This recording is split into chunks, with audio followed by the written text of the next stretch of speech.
Okay, dear friends, good evening. How are you? Today, actually, I will give you the chance first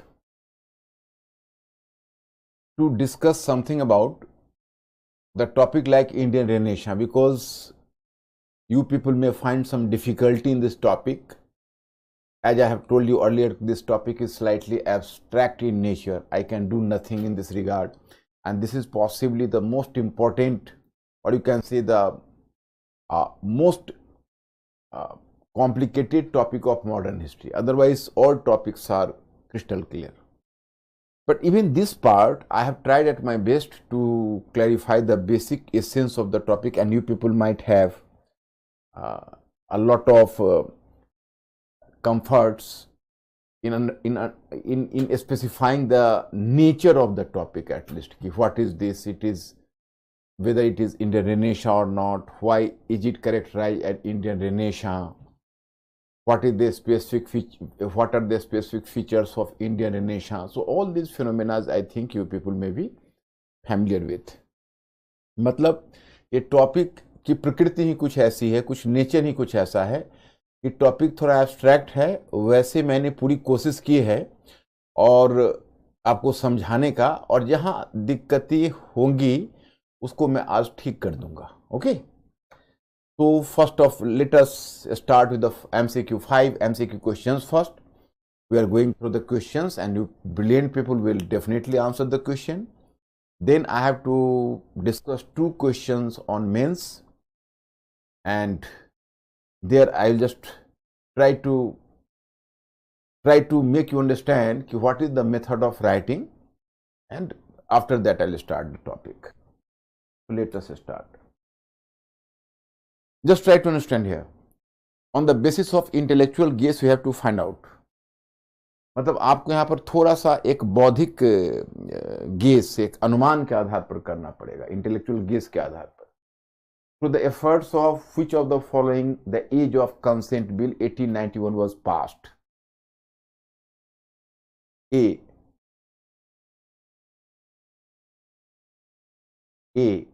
Ishwar Chand Vidyasagar and Jyotiba Phule. B. Mahadev Govind Ranade and Jyotiba Phule. C. Keshav Chandra Sen and Behramji Malawari. D. Keshav Chandra Sen and Mahadev Govind Ranade.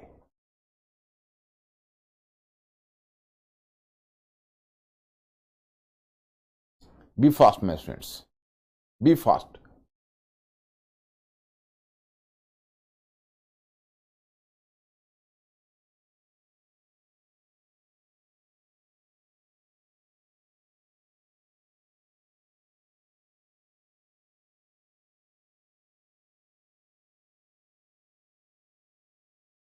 Be fast, my friends.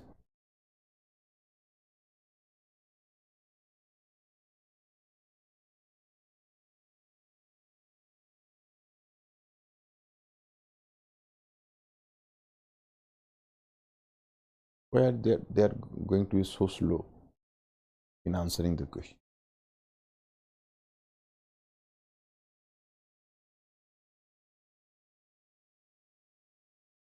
Choice number C is the correct answer. I think you people may have selected the right option, and the right option in choice number C, Keshav Chandra Sen and Behramji Malawari. This Behramji Malawari. I have not mentioned about Keshav Chandra Sen, but I have mentioned about Behramji Malawari. B and Malawari I have already mentioned with you people. Whenever I have taught you the financial phase of colonialism, I have mentioned about Behramji Malawari. Question number 2. Match the following quotes, indicate the incorrect option. Match the following quotes, and in place of quotes you can say following pairs. Match the following pairs and indicate the incorrect option. A. Tarabai Shinde, स्त्री पुरुष तुलना. B. Pandita Ramabai, Sharda सदन. C. Jyotiba Phule, Gulamgiri. D. Ruqaiya Shekhawat, Al Hilal. My students, be fast.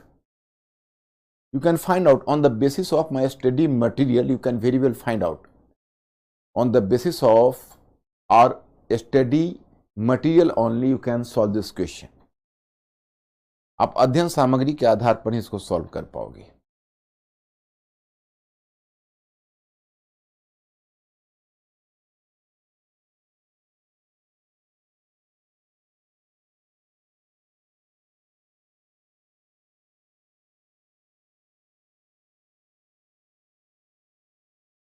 Choice number D. Choice number D is the correct answer.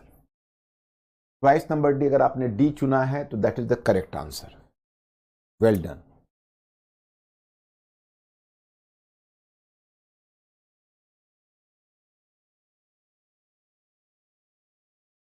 Which of the following was not adopted by Brahmo Samaj as a program of social reform?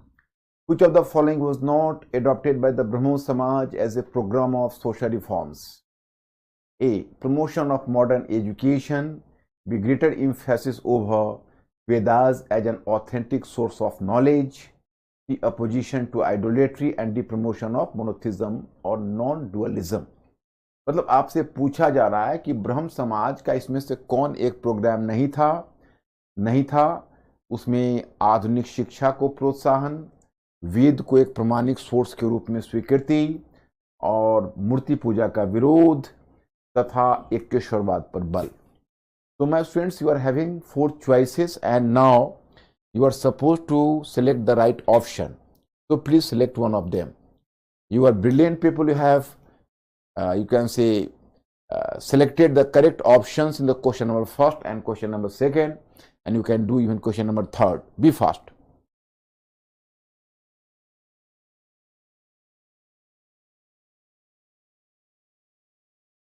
Choice number B is the correct answer. Yes.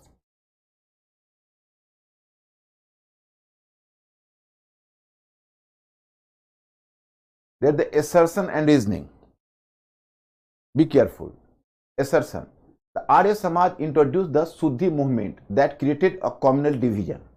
Reasoning. The Suddhi movement was a reaction against the policy of conversion promoted by Christian missionaries. The Arya Samaj introduced the Suddhi movement that created a communal division. Reasoning. The Suddhi movement was a reaction against the policy of conversion promoted by Christian missionaries.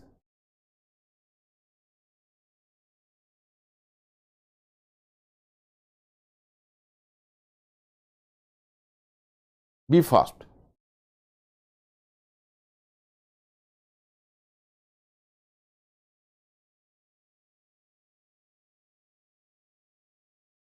Choice number A is the correct answer. You are correct. Well done, my students. You are correct. Choice number A is the correct answer. Question of last one, 5. Which of the following pairs are correctly matched? 1. Wahhabi movement, Haji Shariatullah. 2. Faraji movement, Sayyid Ahmad Barelvi. 3rd. Aligarh movement, Qazi Nazrul Islam. Be fast. This is the last one.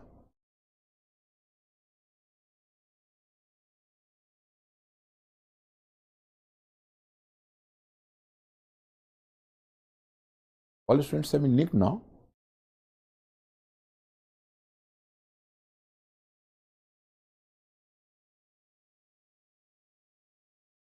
Live chat not reflecting. Who have told you? Okay. Right.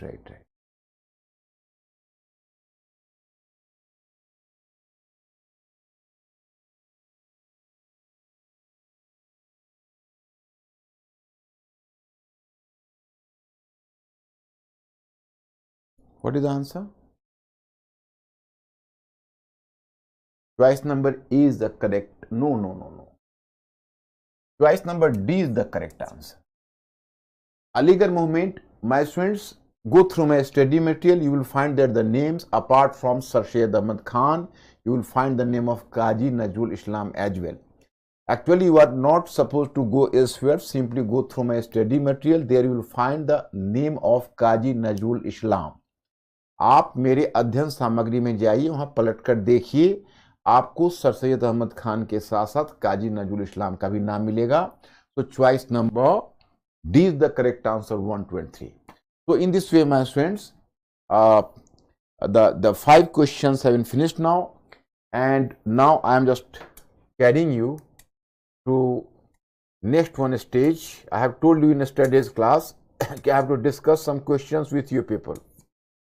So what are the questions I have to discuss first, and then lastly I will ask you people, if you find any sort of difficulty in answering the question, you can pose a question to me. I will try to satisfy you. The first question: the Arya Samaj movement expressed a natural reaction against the religious conversion policy of Christian missionaries. The question is half complete here. Let me complete it first. A colonial government not only exploits economy of a country or a society but creates cultural tensions as well. The Christian missionaries during the British rule gave birth to similar problems in India. So the Charter Act of 1813, the Christian missionaries were permitted to preach their religion within territory of British India. So the missionaries continuously propagated their religion and converted a large number of tribal groups and Dalits into Christianity. As a result, the 1881 census reflected a steep surge in the Christian population in India, which caused discomfort for many Hindu social reformers. Yeah.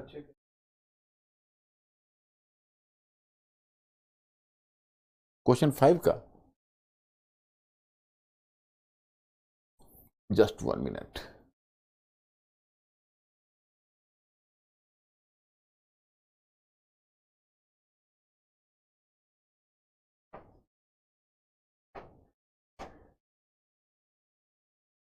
Oh, yes.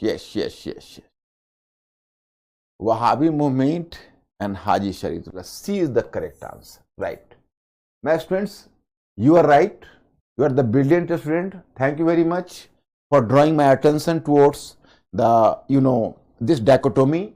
Dichotomy is that actually I have just tried to link Haji Sharifullah with the Faraji movement and Wahhabi movement to Sayyid Ahmad Barelvi. Actually, whenever I conceived this question, originally. So at that time, this was my choice. But suddenly, idea came to my mind, no, the choice should be changed. So I just changed the choice. But even after changing the choice, the same idea persisted in my mind.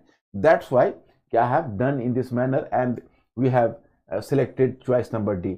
You are correct. Choice number C is the correct answer, because Faraji movement, Haji Sharifullah, Wahhabi movement, Sayyid Ahmad Rai Barelvi, and both the choices have been just, you can say, swapped, just replaced by each other. So the right choice is choice number 3rd. मतलब मेरे दिमाग में पहले ये आ गया था, मैंने जब सेट किया था ओरिजिनली, तो मैंने ये सोचा था कि मैं इसको साथ साथ मिला के 1, 2, 3 सेट करूँ. फिर आइडिया आया कि नहीं, इसमें 2 को मैं गलत कर देता हूँ, 3rd को मैं करेक्ट रखता हूँ. तो इसीलिए मेरे दिमाग में आंसर भी उसी समय उसी तरह का आंसर आया. No problem at all. So you have to select the choice number C. Choice number C is the correct answer.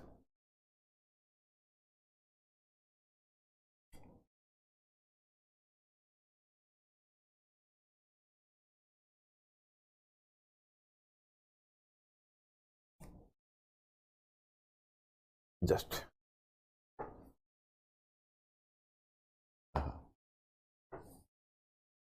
85.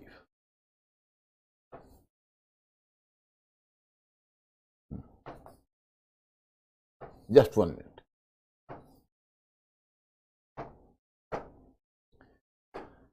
Then, thus Arya Samaj reacted against the conversion policy of the missionaries. However, no such model of conversion was followed under Hinduism, but Dayanand Saraswati conceptualized an alternative model, Shuddhi movement of Arya Samaj.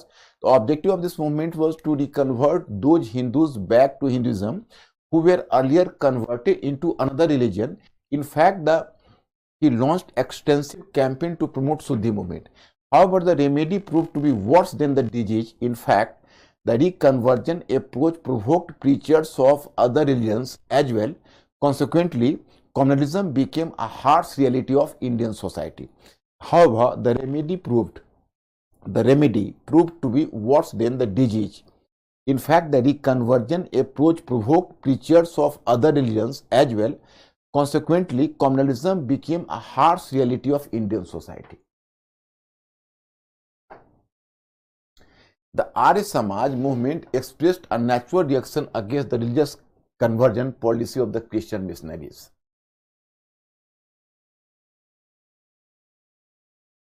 Comment. Better to use the term comment. My students, actually, whenever you use the term comment, here I am making you clear. Whenever you use the term comment, so in comment is not hard and fast term. In course of comment, suppose if someone is taking a mic into his hand and putting the mic on your mouth and just asking you, he comment over the economic policy of the present government. It does not mean that you will either compulsorily favor the policy or go against the policy, or you will criticize the policy or favor the policy. So there is no hard and fast rule. It depends upon the nature of the question as well as your mood and reaction.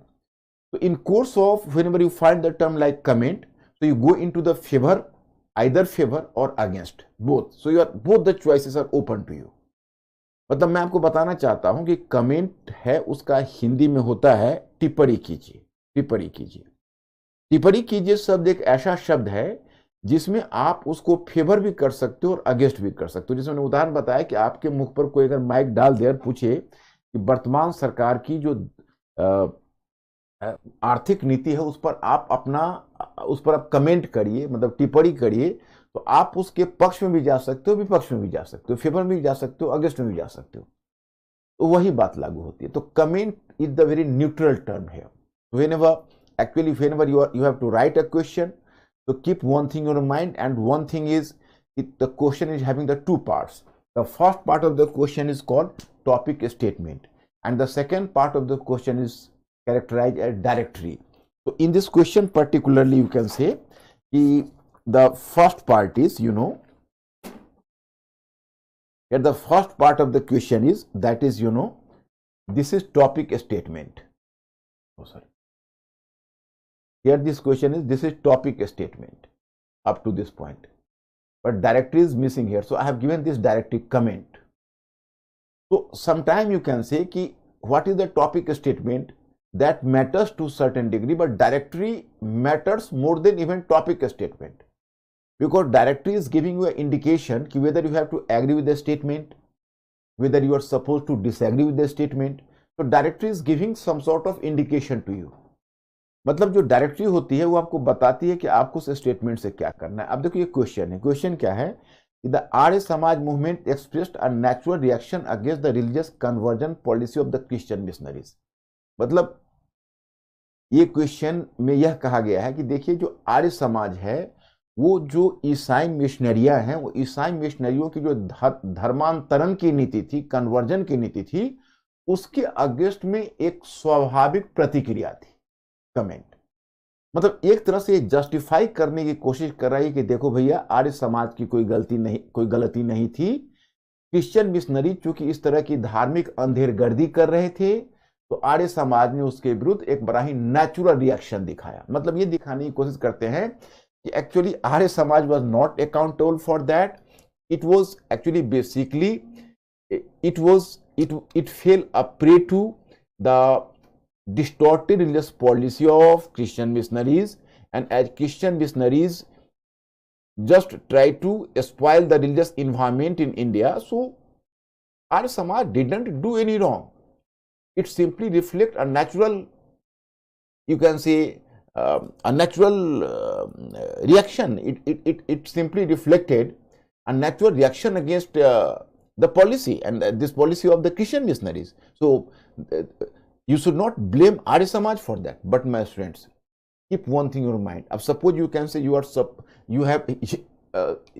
have targeted the cockroaches to eliminate the cockroaches, but you have eliminated a large number of lizards as well. So that will prove counterproductive. मतलब आप चलते हो cockroach को मारने, लेकिन इसमें अगर छिपकली भी मर जाती है तो आप इनोसेंट तो नहीं रह जाते हो, ब्लेम तो आपके मत्थे आएगा। It is true on the basis of in the whole answer. So that's why here I have taken go through this answer. In this answer I have taken the stand it is true. In fact, the Christian missionaries consistently followed the policy of conversion. ईसाई मिशनरियां थी वो निरंतर धर्मांतरण की नीति का पालन किया था.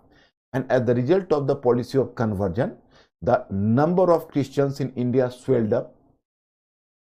And the burning example of the swelling of the number of the Christians is the census of 1881, which indicated the growing number of Christian population in India. So Arya Samaj shown a natural reaction after 1880s, and it developed a new model of conversion, and this new model of reconversion, and that is characterized as the Shuddhi movement. तो आर्य समाज ने एक natural प्रतिक्रिया दिखाई और उसने एक धर्मांतरण का नया मॉडल डेवलप कर लिया जिसे शुद्धि मूवमेंट का नाम दिया. But my students, in the end we have attacked on Arya Samaj as well. And what is my statement? The you can say treatment, or you can say, here I have used the specific term, the remedy. The remedy proved worse than disease itself. The remedy proved worse than disease itself, and finally you can say that due to this policy of reconversion or Shuddhi movement by Arya Samaj, there was the further communal cleavage in India between Hindus and Muslims and Hindus and Christians, whatever may be. मतलब कि जो औषधि है वो औषधि रोग से भी ज्यादा घातक सिद्ध हुआ, और इनकी जो रिकन्वर्जन की पॉलिसी थी उसका नतीजा था धार्मिक बढ़ता हुआ सांप्रदायिक विभाजन, द ग्रोइंग कम्युनल डिवीजन. तो दिस इज द पॉइंट है.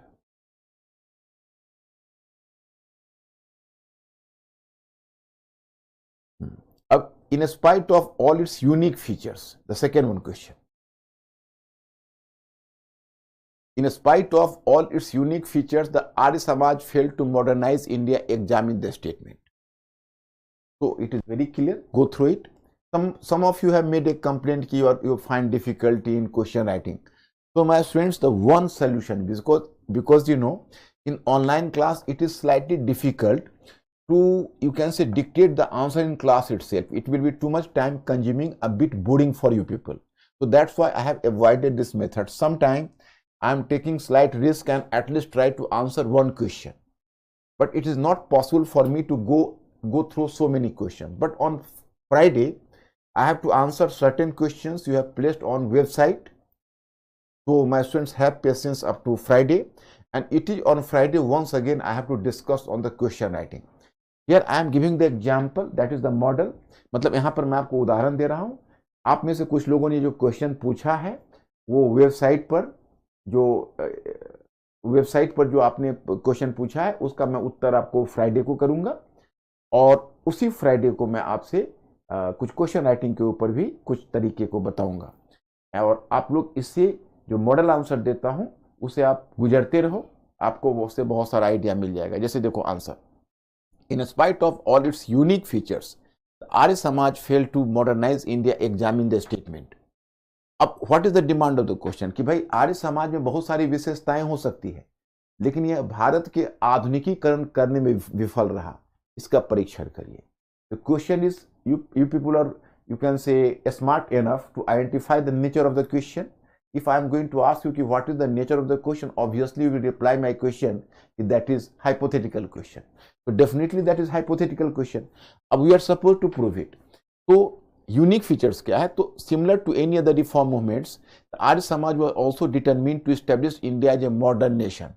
So it took the following steps in the direction of modernization. Firstly, religious reforms. Okay, then the social reforms you have to go through, and then third, promotion to the modern education.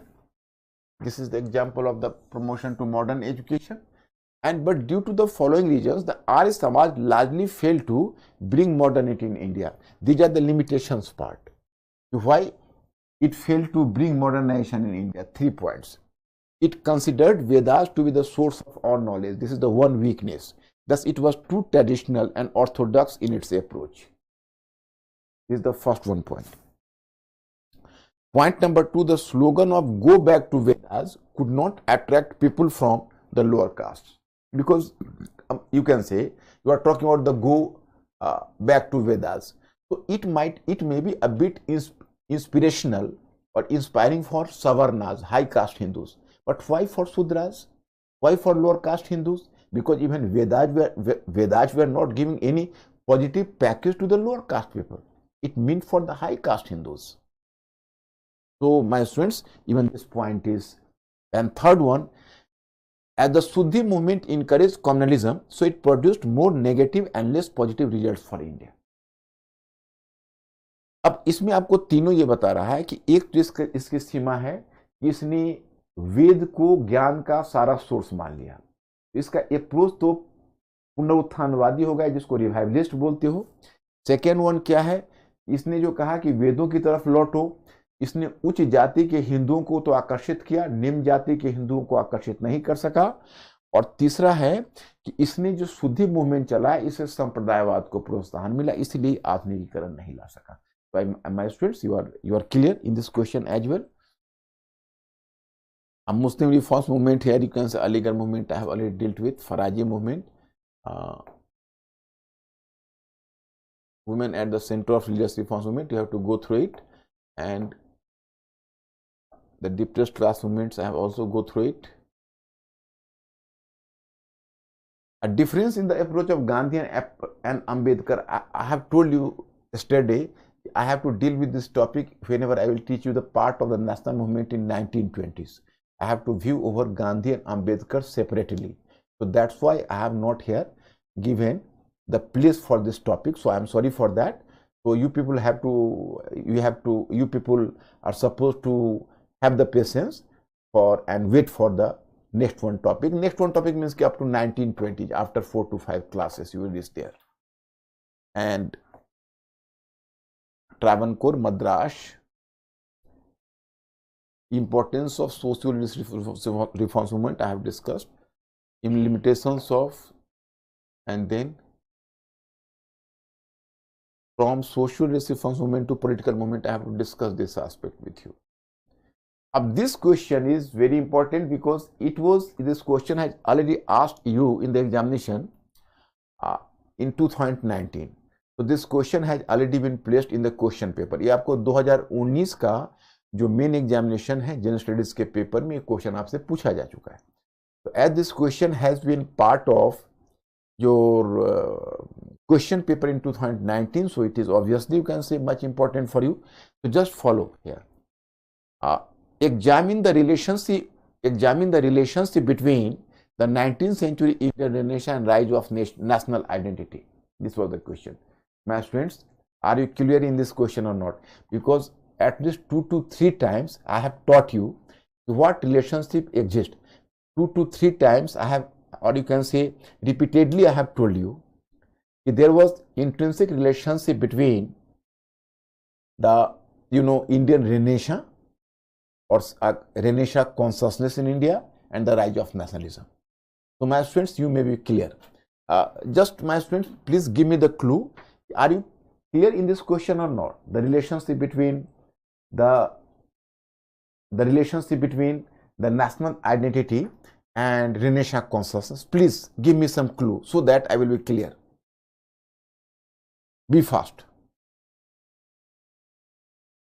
मतलब आप थोड़ा सा हमें clue दीजिए कि इस question में आपको यह क्लैरिटी है कि रेनेसां का राइज ऑफ नेशनलिज्म से या नेशनल कॉन्शियसनेस के राइज से क्या रिलेशनशिप है. Please give me the clue.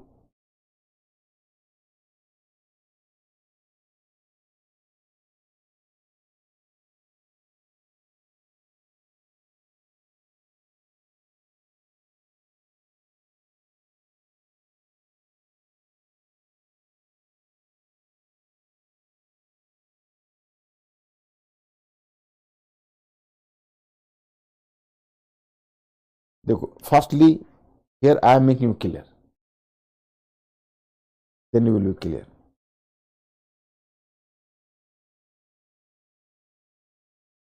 Just 1 minute.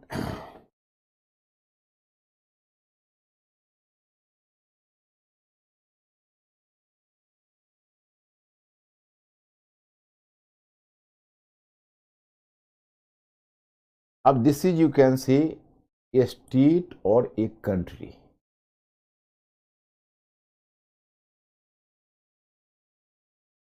A state or a country. Now, why you people are not going to be clear about this thing? At least repeatedly, I have told you 3 to 4 times. मतलब मैंने आपको बताया कि देखो एक राज्य है. मैंने actually in order to be a nation, you people are supposed to develop a sense of togetherness. You are supposed to, you can say, develop a sense of belonging to each other. मतलब आप में एक होने का भाव होना चाहिए तब आप राष्ट्र बनेंगे. और मैंने कहा जो एक राज्य होता है, अब इसके जो लोग होते हैं आपस में विभाजित होते हैं. जाति के आधार पर विभाजित थे भारत में, क्षेत्र के आधार पर विभाजित थे और लिंग के आधार पर विभाजित थे, यानी पुरुष और महिला. तो there was gender division, caste division and regional division. But once the socio-religious reforms movement started, so it performed a social surgery. Surgery कहते हैं चिकित्सा को. ऑपरेशन थिएटर में ले जाकर इसने उसको सर्जरी की. And as the result of the social surgery, as the result of the social surgery, you know, in fact, the caste division, the communal division, and the gender division just weakened. As the result of that division, you can say, there emerged a new India which was associated with a sense of belonging to each other. So that is a concept of nation. Concept of nation because this is nation.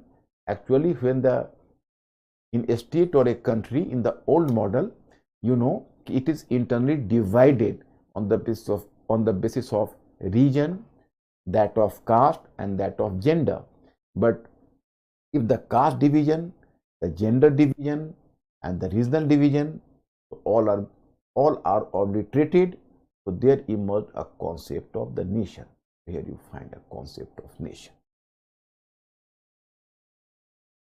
Are you clear now? Mr. Ankur just asked.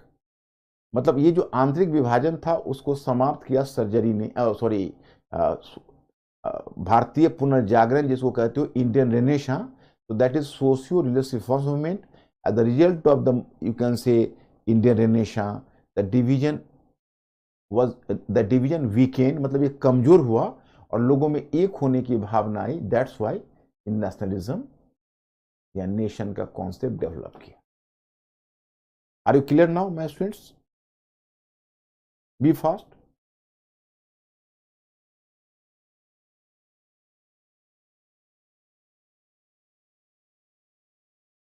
It is in this question, you have to prove it. This is the question, you know. 19th century Indian Renaissance refers to the socio-religious reforms movement which appeared to be religious in nature but was deeply interspersed with liberal and nationalistic ideas. 19th century Indian Renaissance refers to the socio-religious reform movement and which appeared to be religious in nature but was deeply interspersed with liberal and nationalistic ideas. In fact, there existed several obstacles in the path of nation building. Several obstacles, you know, path of nation building in India.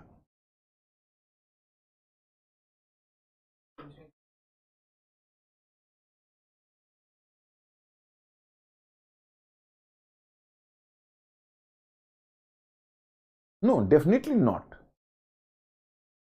Diksha, definitely not. They were they promoted the divisive policy. So they unconsciously encouraged the evil of communalism in Indian society. So they could not create a nation. In order to be a nation, you are supposed to develop a sense of belonging to each other. If the policy is divisive, so there is no scope for nation building. मतलब आपको राष्ट्र बनने के लिए एक एकता का भाव होना चाहिए. आपस में अगर बिलगाव का भाव होगा तो राष्ट्र नहीं बनेगा. So my students, in fact, there existed several obstacles in the path of nation building in India. One such major obstacle was prevailing in internal divisions in Indian society, such as gender division, caste division, regional division. Moreover, one of the essential conditions for emergence of the modern nation state is the prevalence of sense of belongingness and togetherness among the people living in that state. Therefore, it was necessary to dissolve such internal divisions. Thus, the 19th century Indian Renaissance, by way of diluting such divisions, played a significant role in promoting nationalist consciousness in India. The emphasis of the Indian Renaissance was an extensive. This is your thesis, my friend. Thus, 19th century Indian Renaissance, by way of just reduce the you can say cooling. I want to increase the warmth, like make the room hot. By way of diluting such divisions, played a significant role in promoting nationalist consciousness in India. The emphasis of the Indian Renaissance was on extensive reforms in India, which are as follows. Religious reform. Religious reform was a necessary condition for social reforms because religion and society were integrally. मतलब देखो ये पूरे paragraph में आपको यह बताया गया है. मैं हिंदी में आपको सम टोटल बता देता हूँ. बाकी आप इंग्लिश वाले राइटिंग भी तो इंग्लिश में करोगे ना, हिंदी में तो नहीं कर पाओगे. तो इसलिए इंग्लिश के कुछ वर्ड्स आपको अप्रोप्रिएट करने चाहिए. देखिए एक्चुअली है ऐसा कि इसमें आपको यह बताया जा रहा है कि जो इंडियन रेनेसां है, जैसे हमारे नेशन बिल्डिंग में जो ऑब्स्टेकल्स था वो था social division, gender division, caste division etcetera. और जो आपका इंडियन रेनेसां है उसने लोगों में एक होने का भाव पैदा किया, एक टुगेदरनेस का भाव पैदा किया, इसलिए हम नेशन बने. अब कैसे सर्जरी उसने की, तो पहले रिलीजियस रिफॉर्म्स की बात की, फिर उसने सोशल रिफॉर्म की बात की. जैसे religious reform was necessary condition for social reforms because religion and society were intricately mixed with each other. In fact, most of the social evils were rooted in religious customs. Therefore, all the social reformers, beginning from Raja Ram Mohan Roy to Ranade, targeted idol worship, priesthood, and other rituals. Moreover, Swami Vivekananda had declared that the greatest dharma for the next 50 years was the Rashtra Dharma. Social reform. The 19th century social reformers made remarkable efforts to improve the conditions of women. They also targeted the caste divisions and practice of untouchability. Consequently, therefore, efforts led to dilution of such internal divisions in Indian society, especially the reformers like Ishwar Chandra Vidyasagar, Veeresh Lingam, and D.K. Karve made exceptional efforts for upliftment of condition of women. Encouraged modernism. As you know that there was emergence of ideology like rationalism, humanism, individualism in modern India. These modern ideologies were adopted by the newly emerged educated middle class in India. Thus, regional divisions were dissolved to a great extent, and in this way, the reform movements of 19th century gave impetus to the nation building. मतलब आपको बताया जा रहा है कि ये जो धर्म सुधार हुआ, समाज सुधार हुआ, और फिर आपका इसमें जो मॉडर्निज्म का डेवलपमेंट हुआ. मॉडर्निज्म में उसने कहा कि भाई जो एक रैशनलिज्म का कॉन्सेप्ट है, ह्यूमनिज्म का, इंडिविजुअलिज्म का है, उसने हमारे सोसाइटी में जो पहले से चले आ रहे डिविजन्स थे उसको भुला दिया, और अल्टीमेटली क्या हुआ कि हम लोग एक टुगेदरनेस का भाव पैदा हुआ, हम लोग नेशन बने. तो this is the demand of the question, and I think अब now my students this topic socio religious reforms movement which is characterized as Indian Renaissance. So the topic is over. So please make me clear whether you are clear, because now I have to move further. So are you allowing me moving further, or are you having any query further which you expect from me to be answered?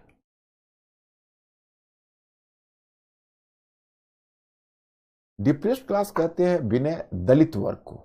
दलित वर्ग जो है ना, जो untouchables जिसको बोलते हो, जिनको society में बड़ी बुरी, जैसे आप महार्स देखते हो, तो महाराष्ट्र में महार्स थे, they were treated as untouchables and they were just living a very, you can say, pathetic life at that time, because there was the acute social discrimination against them, and it was Dr. Bhimrao Ambedkar, earlier the Gopal Baba Valankar, who tried to mobilize Mahars were the caste. Likewise, I have told you that Sri Narayan Guru, he started to mobilize the Ijwa was a caste. They were also, you can say, in a very pathetic condition, they fell into the untouchable status. So he did a lot for upliftment of this Ijwa caste. These castes were known as depressed class people. I think you are clear now. Actually, the Faraji movement was basically a peasant movement. Actually, in Bengal, you will come to realize what is the basic problem. In Bengal, you can say the landlords belong to the Hindu caste, or you can say the Hindu community, and the majority of peasants belong to Muslim community. In fact, the basic division was the economic and agrarian division, because obviously you can say the landlords used to exploit the peasants. So they used to exploit the peasants for the sake of money, for the sake of revenue. But normally, you know, the peasants, they used to make a revolt either against jamindars, make the revolt against the jamindars, you know, and sometimes even against the government for the fact, for example, you can say indigo plantation जिसको नील की खेती बोलते हो. Indigo plantation was forcefully imposed over the period. Sometime even the production of opium, because opium production was under the government monopoly, the private people could not produce the opium. So the government used to sometime impose the opium production on peasants.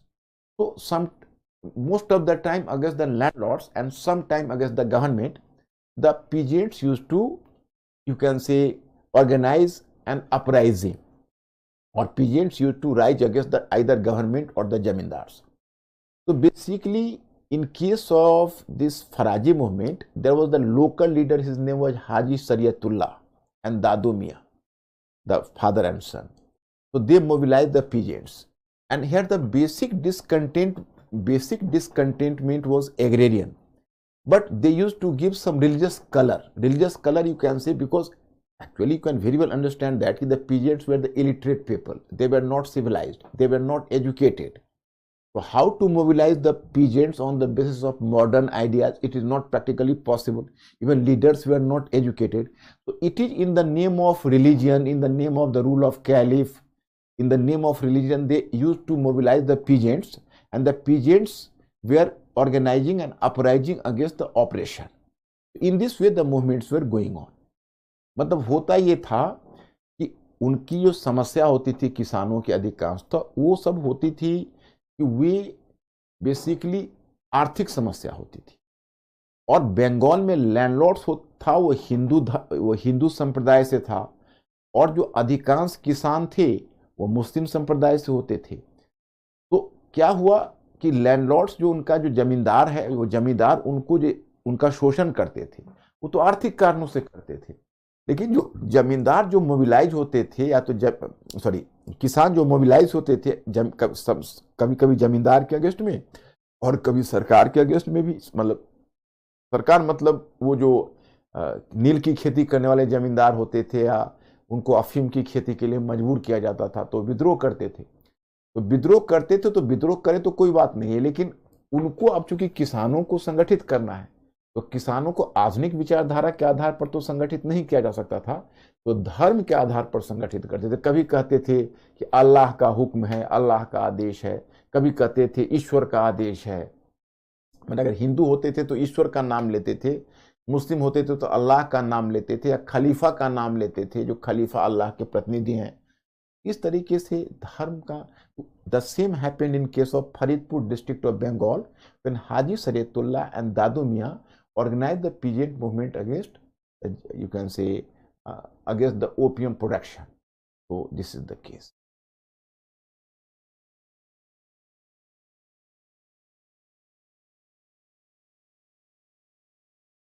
Not largely Nikhil, because you know the movement was having a regional basis, Nikhil, and even the impact was limited, so it was not going to affect economy on massive scale. But sometime you can say Deccan's riots, so it spread just like the forest fire, and the hundreds and hundreds villages were consumed by these riots. In that case, you can say it was going to affect economy. But in most of the cases, you will find its reach is so low, its reach is so small, its basis is so limited, it was not going to affect the overall economy at that time.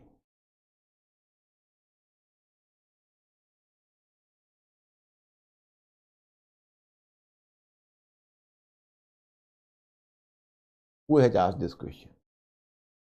Sudhanshu, इसके लिए आपको हिंदू धर्म और इस्लाम के बारे में जानना होगा. You have asked me the question. अब सुधांशु का क्वेश्चन क्या है? I am making this question to public and most of the you people have to understand this question. Question is कि why the Hindus reformers were opposing idol worship or idolatry, but the Muslim reformers didn't raise the issue like what? Ankur, complete. Oh, छोड़ो छोड़ो छोड़ो. Leave it, leave it.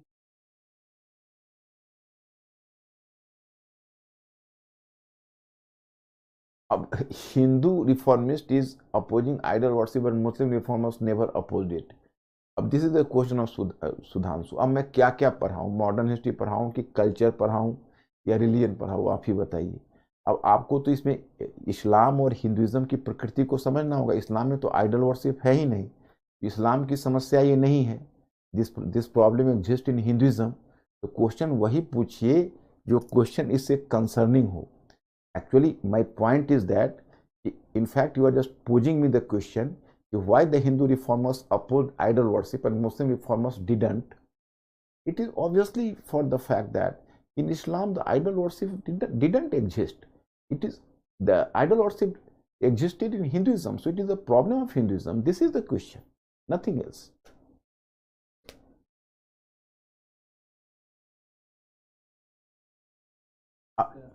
Now my students, make me clear lastly so that I can move on. If you people have to ask me something, at least did you get the workable knowledge of Indian Renaissance and socio-leadership for Sumit? Rest of the thing is PDF is at your home. You will make a serious revision of PDF. अब थोड़ा हमें clue दे दीजिए ताकि मैं आगे बढ़ सकूं कि क्या आप सोशियो-लेडरशिप फॉर्स मूवमेंट का या भारतीय पुनर्जागरण का काम लायक चीजें भी समझ पाए या नहीं. क्वेश्चन, ये टॉपिक थोड़ा एब्स्ट्रैक्ट था. Be fast and give your reaction please.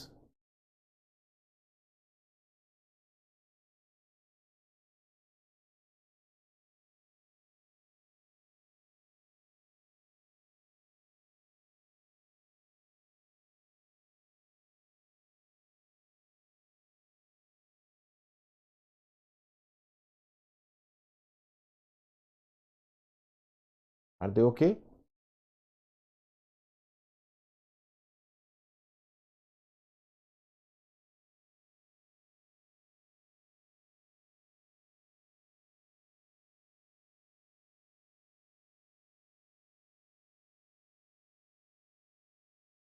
Okay.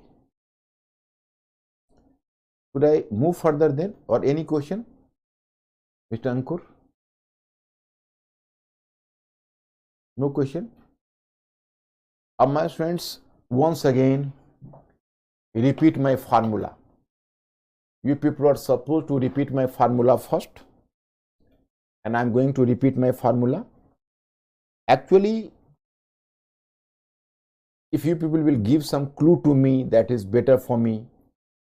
Clue is that you have to make a study of a modern history in a specific manner. It is not a general manner, you can say, in a specific manner, not in general manner. You are not moving from one chapter, another chapter, or you are not going through the chapter in a stray form. You have, right from the very beginning, you have inculcated the habit of making an integrated study. So for the sake of convenience, we have divided this modern history in 4 parts. The history of 18th century, the history of colonialism, the history of nationalism. In the history of 18th century was subdivided in 2 parts, or divided in two parts, that is the first half of 18th century and the second half of 18th century. You people are supposed to do the serious revision. मतलब हमने 18वीं सदी के इतिहास को दो भागों में बांटा, आप अलग अलग नहीं पढ़ रहे हो, आप एक दूसरे से जोड़ कर पढ़ रहे हो, इस बात को ध्यान रखना, क्योंकि अगर जब तक आप ऐसे नहीं पढ़ोगे तो मेंस की क्वेश्चन राइटिंग नहीं कर पाओगे और प्रीलिम्स में भी आपको कॉन्फिडेंस फिर नहीं आ पाएगा। जो second half of the part है वो है हिस्ट्री ऑफ 19th सेंचुरी, 19वीं सदी का इतिहास है। और जो 19वीं सदी का इतिहास है उसको तीन सब पार्ट में, कॉलोनियलिज्म, हिस्ट्री ऑफ कॉलोनियलिज्म, मतलब आप उपनिवेशवाद के इतिहास को तीन पार्ट में बांट कर देख रहे हो। एक मर्केंटाइल फेज है, दूसरा इंडस्ट्रियल फेज है और तीसरा financial phase. You have divided it. Then you have appeared in nationalism. This part of nationalism has to be divided among different subtopics, different subparts. So here I have told you, first of all, you can see here you have taken the topic of nationalism. So this is my first diagram, which I have just, you can see what is my diagram, you know.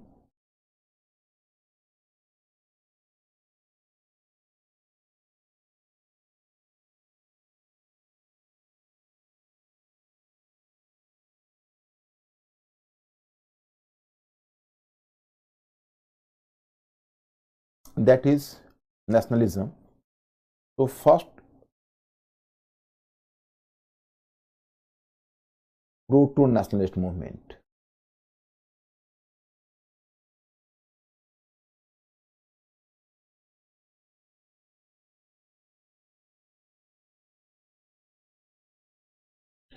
Proto-nationalist movement, you know, okay?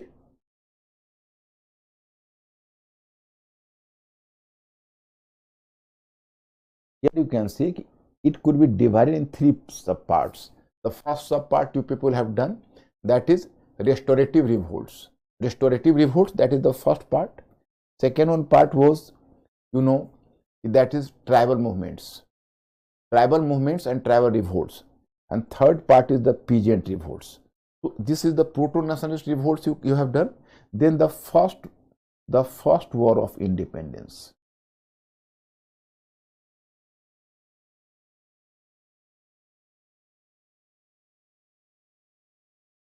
First war of independence. In the first war of independence, you have already done this topic. Here I have just moved here. You have already done the topic, and that is the Great Revolt of 1857. And then, my students, the third one, socio-religious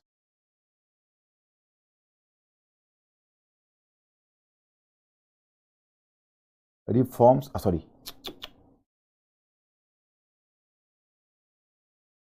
that is modern nationalism. Modern nationalism.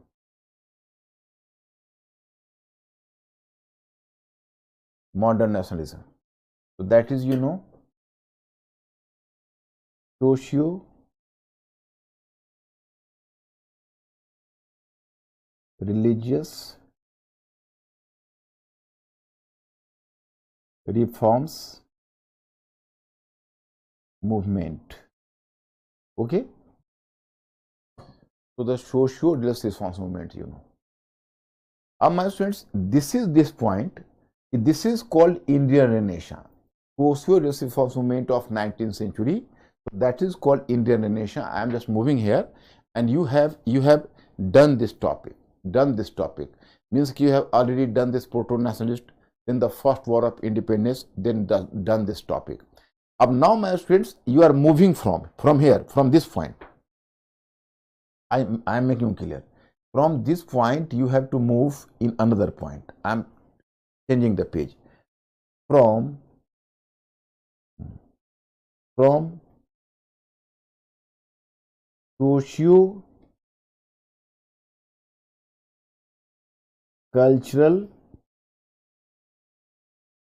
socio-cultural movement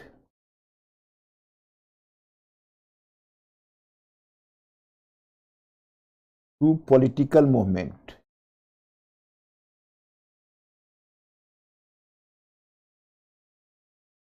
from socio-cultural movement to political movement. My students, here I am informing you, actually up to the 19th century, what you know as Indian Renaissance or the socio-cultural reforms movement, but after finishing it, you will come to realize that socio-cultural Indian nationalism firstly reflected itself in the socio-cultural field or socio-religious field. Here I am using the term culture all inclusive, even religion. So that's why you can see whether you are using the term socio-cultural field और socio religious field both are the same. मतलब यहाँ पर मैं आपको यह बताना चाह रहा हूँ कि देखिए 19वीं सदी का भारतीय पुनर्जागरण आया। ये एक तब यही भारत का आधुनिक राष्ट्रवाद था। भारत की आधुनिक राष्ट्रवाद की पहली अभिव्यक्ति हमें 19वीं सदी के समाज और धर्म सुधार आंदोलन में हुई। हमारे जो सुधारक थे वो राष्ट्रवादी भी थे, क्योंकि उन्होंने सुधार क्यों किया? ताकि भारत आधुनिक राष्ट्र बने। वो पश्चिम से प्रभावित थे, पश्चिम के विरुद्ध प्रतिक्रिया भी थी। हाँ, कुछ सुधारक ऐसे थे जिन पर पाश्चात्य विचारों का प्रभाव ज्यादा रहा। कुछ विचारक ऐसे थे जिन पर परंपरा का प्रभाव ज्यादा रहा। जो परंपरा का प्रभाव ज्यादा रहा वो कहीं ना कहीं संप्रदायवाद को बढ़ावा दे गए।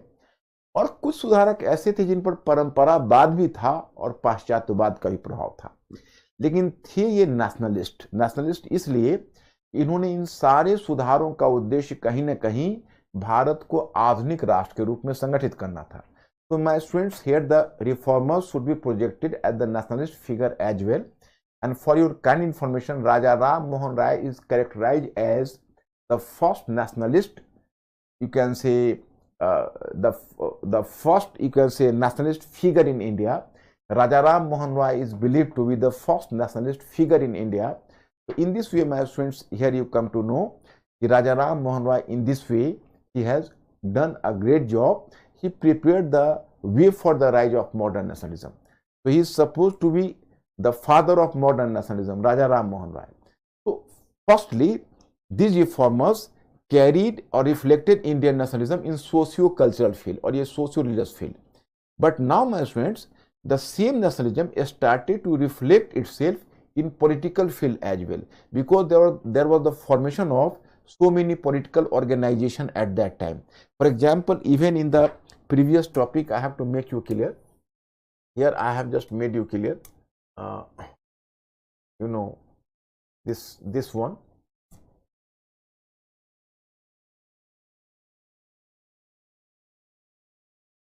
This one you can say just this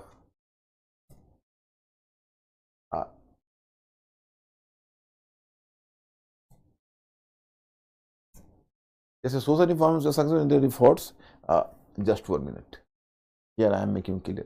Actually, it is here you will find some type and some form. Just 1 minute. मतलब you will come to know कि जैसे the movement started, this movement started as the socio-cultural movement, but gradually it started to reflect itself from the socialist movement towards the political movements. And here you have already given this title, this one title. The 19th century socialist reforms movement proved to be instrumental for Indian society in the sense that it completely transformed India. In fact, due to these reform movements, modernization of India became possible. It is believed that though the 19th century reforms movements appeared to be religious in nature, but its basic framework was nationalistic in nature. In fact, there was gradual transformation of Indian nationalism from the socio-religious reform movements to the political movements. The gradual transformation was from the socio-religious to political movements. As we have learned that the Indian middle class had favored the British rule during the course of the Great Revolt of 1857, but gradually they were disenchanted with the British rule, thus many regional organizations were established. And here you come to know, in this time, in 1917, Mahadev Govindanand founded the Pune Sarvajanik Sabha. This is the organization, Pune Sarvajanik Sabha.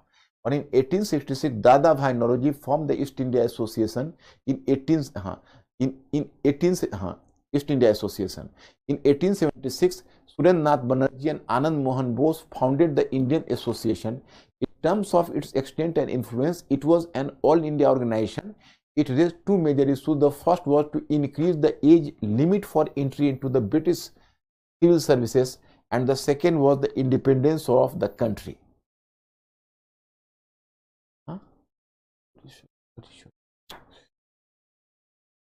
This is blunder, not independence. The freedom of press.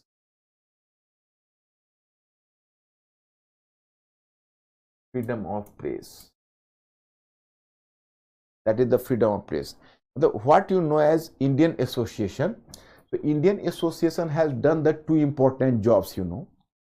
The Indian Association has done two important jobs, and it has raised two important issues. One was the Indian, you can say the lowering of the age limit for civil services examination, because you know the issue was because Lord Lytton reduced the age of you can say civil services from 21 to 19. So one was the Indianization of civil services, Indianize the civil services, and the second one demand was freedom of press. So my students, two issues. Actually मैंने आपको बताया कि 1876 में जो Indian association नामक संगठन बना, उसने दो मुद्दे उठाए. एक तो सिविल सेवा का भारतीयकरण करिए, भारतीयों के लिए सिविल सेवा को खोलिए, और दूसरा प्रेस की आज़ादी दीजिए. तो मैं आपको यहाँ पर यह कहने जा रहा हूँ. Here I have to make you clear.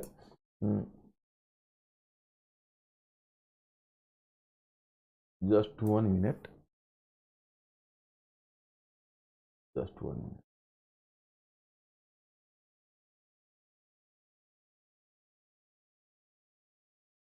Just 1 minute. 1 minute.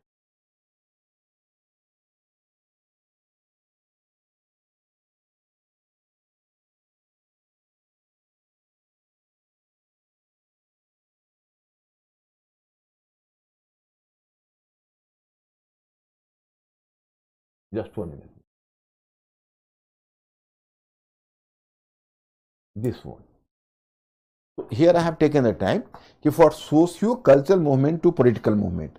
So you people have to make this point clear कि देखिए अब now formation of political organization. इसके बाद आपको बढ़ना है फॉर्मेशन ऑफ पॉलिटिकल ऑर्गेनाइजेशन. और मैं चाहता हूं कि हर चीज एक लिंक्ड होकर आपको मिले, और बड़ी आसानी से इसको हम इंडियन नेशनल कांग्रेस की स्थापना से जोड़ने जा रहे हैं. कैसे इंडियन नेशनल कांग्रेस की स्थापना हुई? It was the reflection of modern nationalism. Base was prepared by socio religious reforms movement, but gradually the political you can say the nationalism started to reflect itself in political field as well. So in this way, formation of political organization.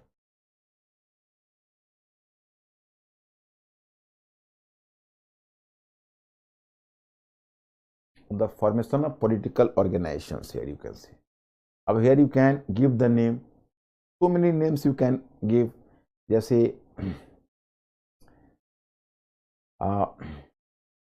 like you know Poona सार्वजनिक सभा,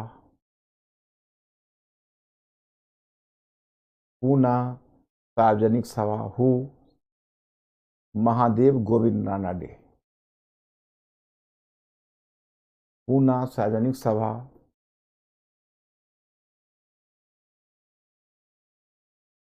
then you know East Indian Association, Dada Bhai Nauroji.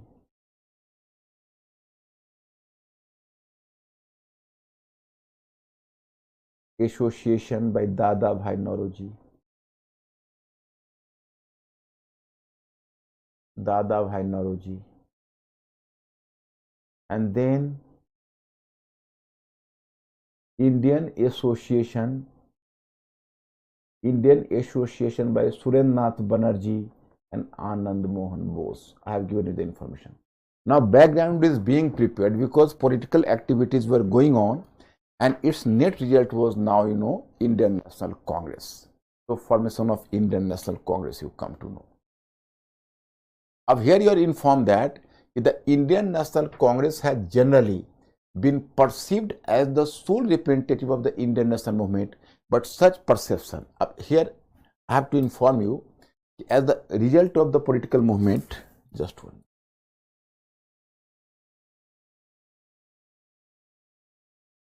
Indian National Congress was founded in December 1885. मतलब here you are informed that Indian National Congress was founded in 1885 at Bombay and in Gokul Das Tejpal Sanskrit College. Actually, my student, it was really an irony in history. In fact, it was Pune who was likely to host the Congress for the first time, and it could have been given the credit for hosting the Congress in history, but possibly this credit was not likely to go to Pune. Rather, it was, you can say, in the fate of Bombay. That's why in the last moment there was the outbreak of plague in Pune. So in the last minute, you can say, the venue of the first session of the Congress was changed to Bombay, and so in 1885 its first session was Bombay. And this Congress, this name was given by their specific leader. Keep in your mind, because sometime maybe in the prelims examination it will help you.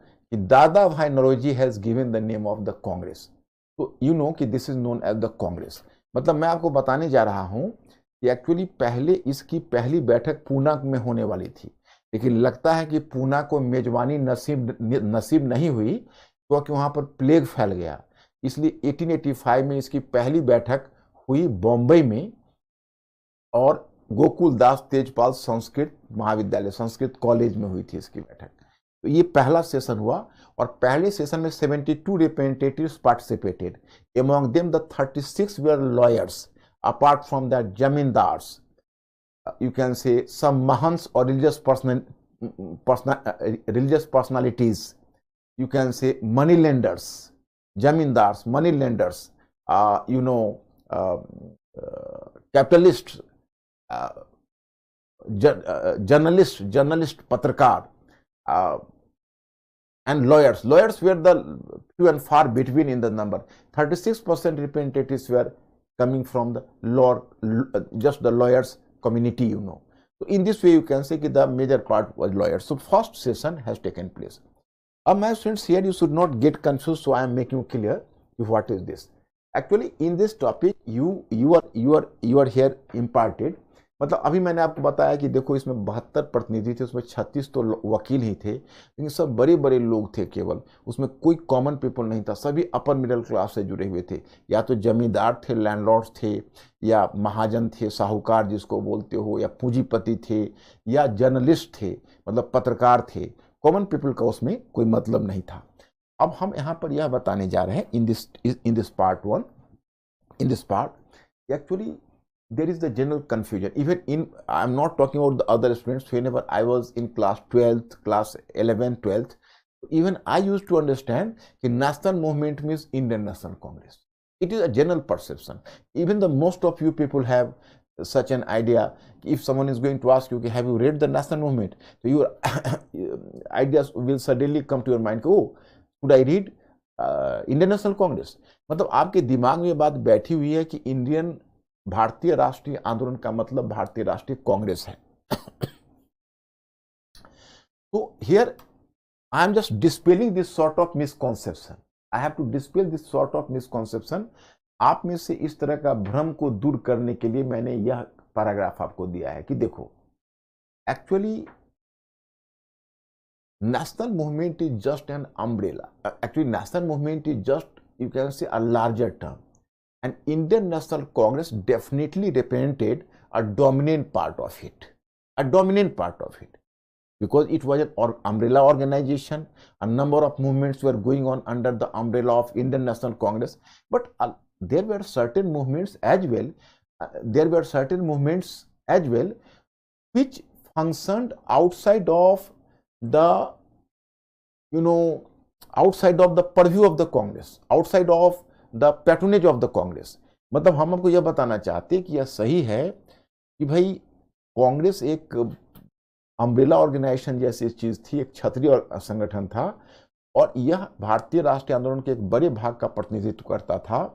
लेकिन हमको ये गलती नहीं करनी चाहिए कि हम ऐसा मान लें कि भारतीय राष्ट्रीय कांग्रेस संपूर्ण भारतीय राष्ट्रीय आंदोलन का प्रतिनिधित्व करता था, क्योंकि भारतीय राष्ट्रीय आंदोलन में बहुत सारे संगठन, बहुत सारे ऐसे भी आंदोलन होते थे जो कांग्रेस के लीडरशिप से बाहर चलते थे.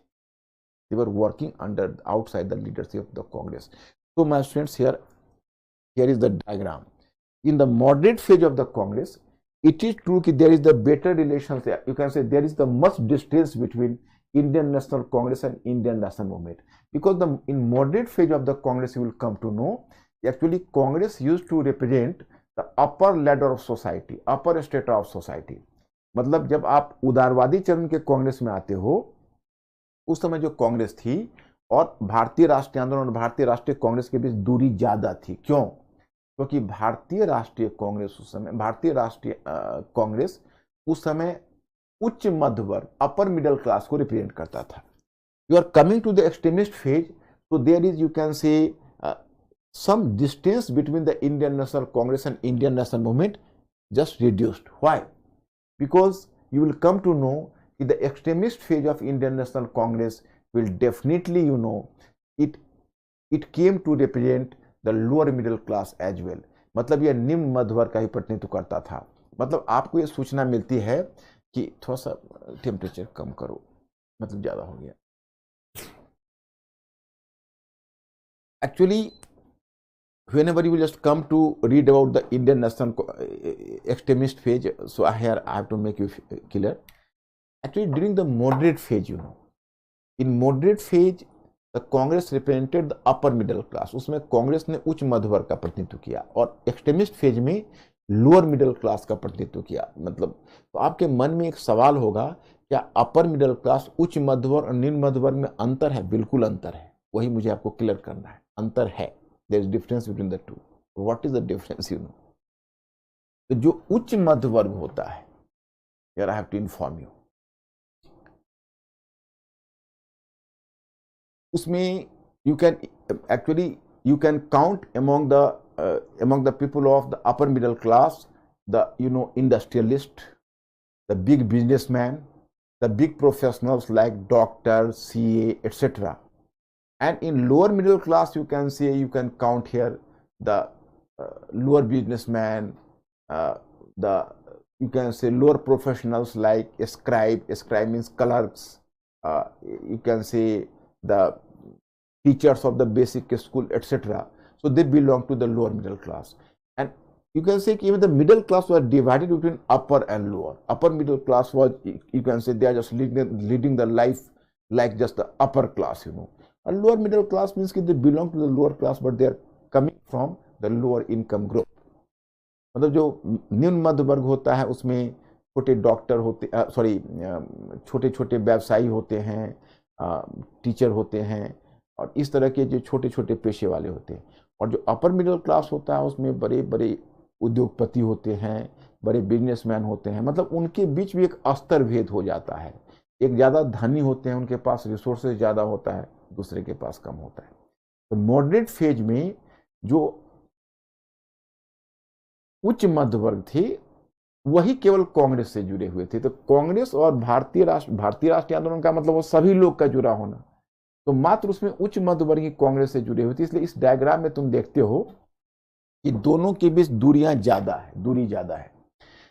आप एक्सट्रीमिस्ट फेज में आते हो तो चूंकि लोअर मिडिल क्लास तक ये पहुंच गई कांग्रेस, लिए दूरी थोड़ी कम हुई. And you are coming to Gandhian phase.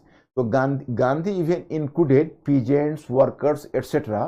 तो Gandhi try to include the lower class as well. So that's why during Gandhian phase you find the very reduced distance between the Indian National Congress and Indian National Movement. But you will realize one thing, during no phase, Indian National Movement would become a substitute for Indian National Congress. Indian National Congress could never become a substitute for Indian National Movement. मतलब मैं आपको बताना चाहता हूं, उदारवादी चरण में भारतीय राष्ट्रीय आंदोलन और भारतीय राष्ट्रीय कांग्रेस में ज्यादा दूरी है. जब उग्रवादी चरण में आते हो तो दूरी थोड़ी कम हुई. गांधीवादी चरण में आते हो तो और भी दूरी थोड़ी कम हुई. लेकिन किसी भी चरण में जो भारतीय राष्ट्रीय कांग्रेस है वो भारतीय राष्ट्रीय आंदोलन का, मतलब Indian national Congress, Indian national movement का सब्स्टिट्यूट नहीं होगा, उसका सिनोनिम नहीं होगा। तो ये डायग्राम बताता है।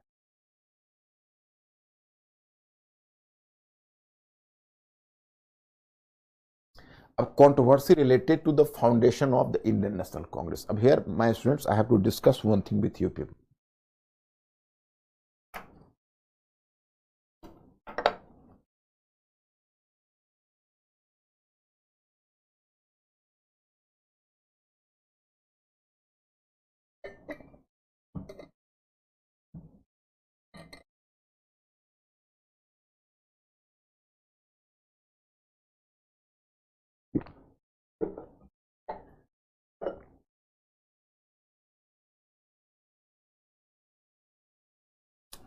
Subaltern phase, you cannot use the term subaltern phase, because subaltern phase is the very different type of phase. Whenever I will teach you, subaltern is basically, subaltern in that sense you can say he tried to include the lower caste people as well, but in not in the sense of subaltern you can say he has just, the term subaltern is normally used by historians. To certain extent, you can say that Gandhi represented the lower caste people. The lower class people. So here I am going to deal with a topic. You people have to pay attention to it.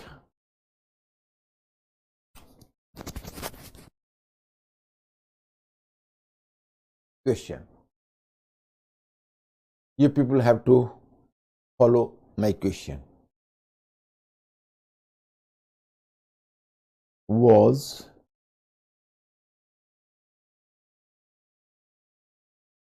safety valve theory, did safety valve theory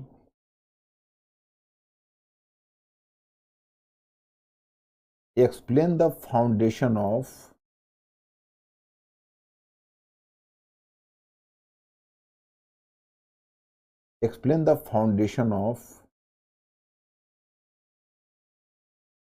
Indian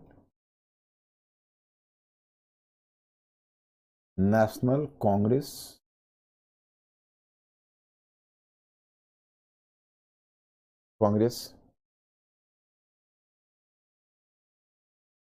give argument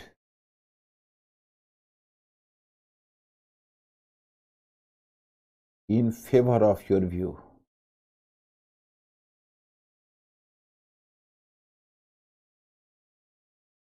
Give argument in favor of your view. My students, this is the question. I have placed a question before you.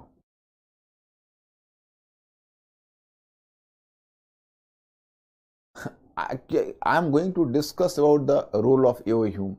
Please have patience. Firstly, go through this question and firstly go through this question and make me clear whether this question is argumentative or hypothetical.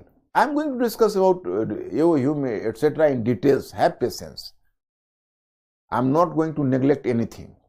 Please tell me, is this question argumentative or hypothetical?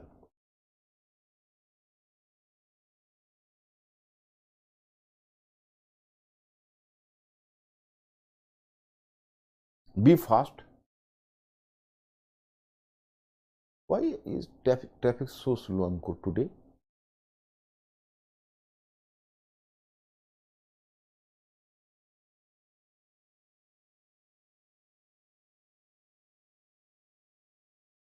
Argumentative. Okay. Up here I am making you clear. Then I will deal with this question. Actually, what happened? So many regional organizations were being formed right from the 1850s onwards. In 1852, you will come to know that there was the formation of a society that is called Madras Native Society.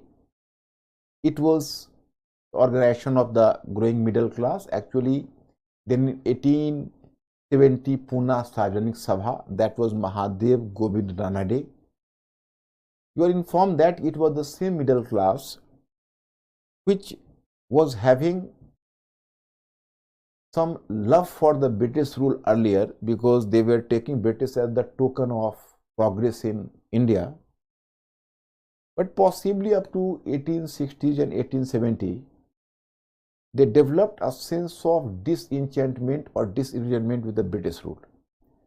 मतलब आपको पता है कि पहले जो मध्य वर्ग के लोग थे वो ब्रिटिश का बहुत गुणगान करते थे, उनको लगता था कि ब्रिटिश हमारे विकास के लिए देश में काम करेंगे और भारत को एक आधुनिक राष्ट्र बनाएंगे। लेकिन अब उनका मोह भंग हो चुका था, अब वो थोड़ा निराश हो चुके थे, वो अपने अपने ऑर्गेनाइजेशन बना रहे थे।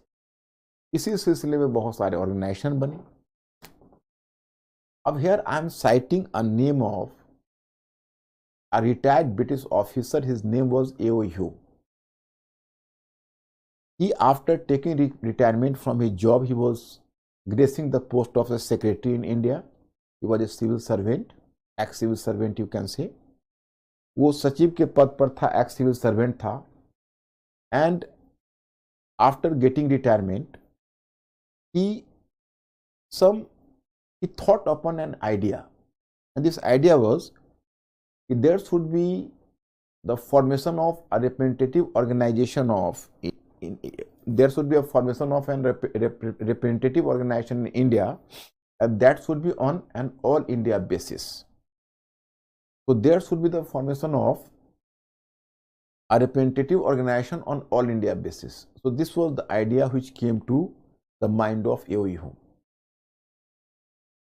And then A.O. Hume started to talk to Indian intellectuals. Firstly, he made a correspondence to the graduates from Calcutta University, and after that he also made a contact with the graduates from Bombay.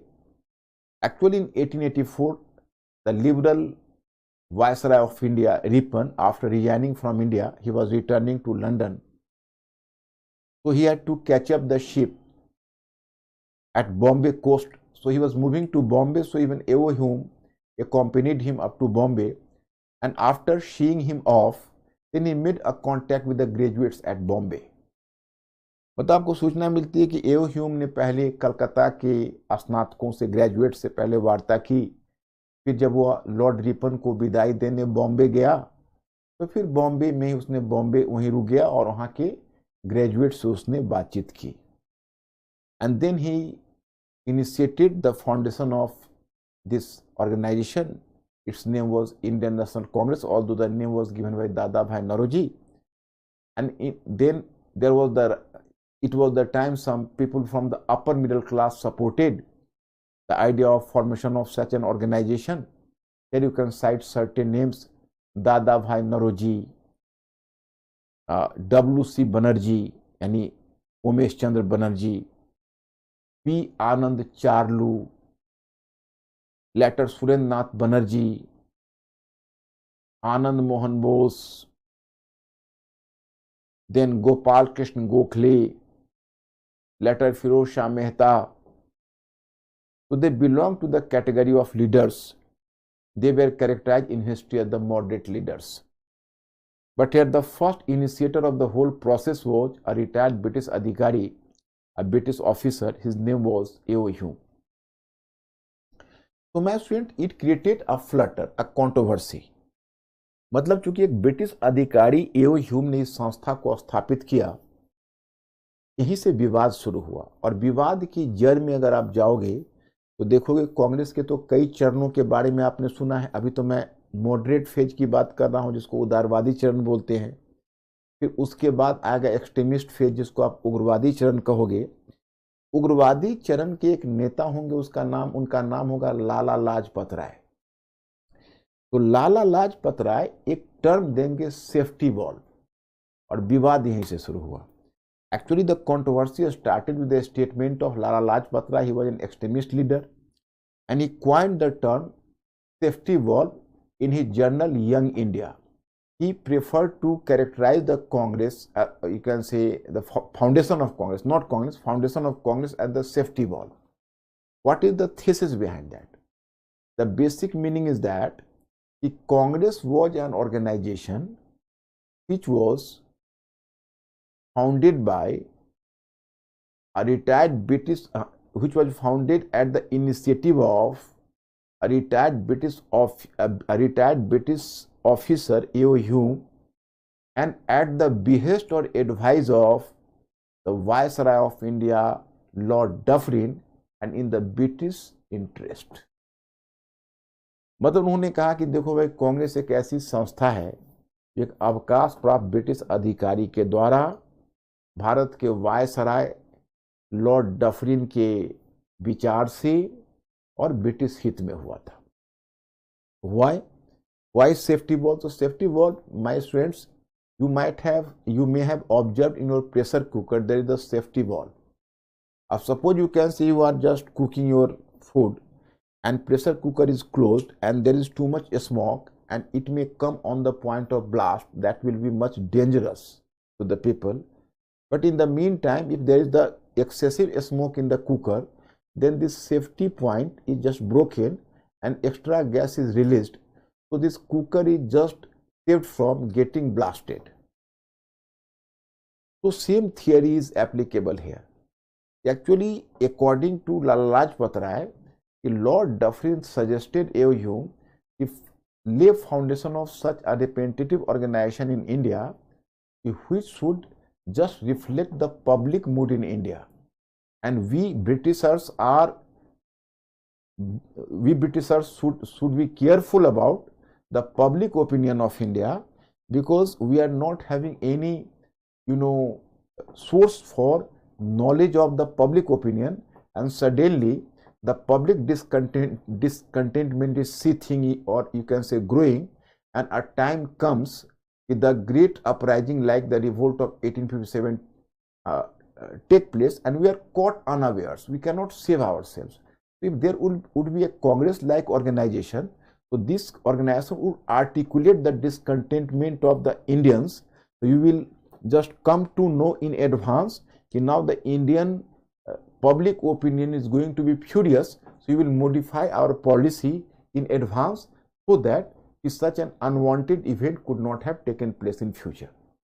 मतलब उनका कहना है कि देखिए, इसको safety, जो आपने safety valve आपके जो प्रेशर कुकर में होता है कि जब बहुत ज़्यादा धुआं भर जाता है, बहुत ज़्यादा जब वास्ट वेपर भर जाता है, तो ब्लास्ट होने से बचाने के लिए आपका जो कुकर का एक पॉइंट है, सेफ्टी पॉइंट टूट जाता है, आप धुआं निकल जाता है. तो उनका कहना है जो कांग्रेस है वो कांग्रेस को, इसलिए डफरिन ने कहा ए.ओ. ह्यूम को कि कांग्रेस को बनाओ, माने इस तरह का एक संस्था संगठन को बनाओ, क्योंकि उस संगठन के माध्यम से पता चलेगा कि लोगों का क्या मूड है. अगर देखेंगे कि लोग का विचार ज़्यादा उग्र हो रहा है तो हम संभल जाएंगे और अपने नीति में थोड़ा सा चेंज ला देंगे. उससे क्या होगा कि 1857 में जो महाविद्रोह हो गया था और हम लोग पकड़े गए थे अचानक से, तो वैसी घटना नहीं होगी और हम लोग बेदाग बच जाएंगे. इसलिए कांग्रेस की स्थापना हुई. This is the safety valve theory. अब my student, tell me one thing. Mister Ankur ask from my students, then I will go further. Did safety valve theory explain the foundation of Indian National Congress, give argument in favor of your view. मतलब क्या सुरक्षा कपाट की अवधारणा कांग्रेस की स्थापना की वास्तविक व्याख्या करती है? अपने मत के पक्ष में उत्तर दीजिए. So my students, what is safety valve theory? I have made you clear. अब you people have to respond whether should you agree with the statement or disagree. So please give your clue. Give your clue in your message. Agree or disagree. That is the code word. Agree or disagree. Be fast.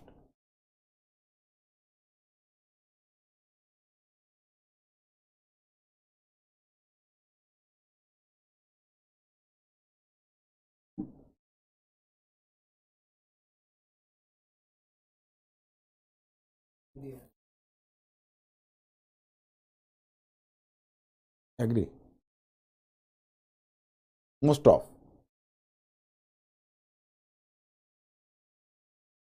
My students, tell me one thing.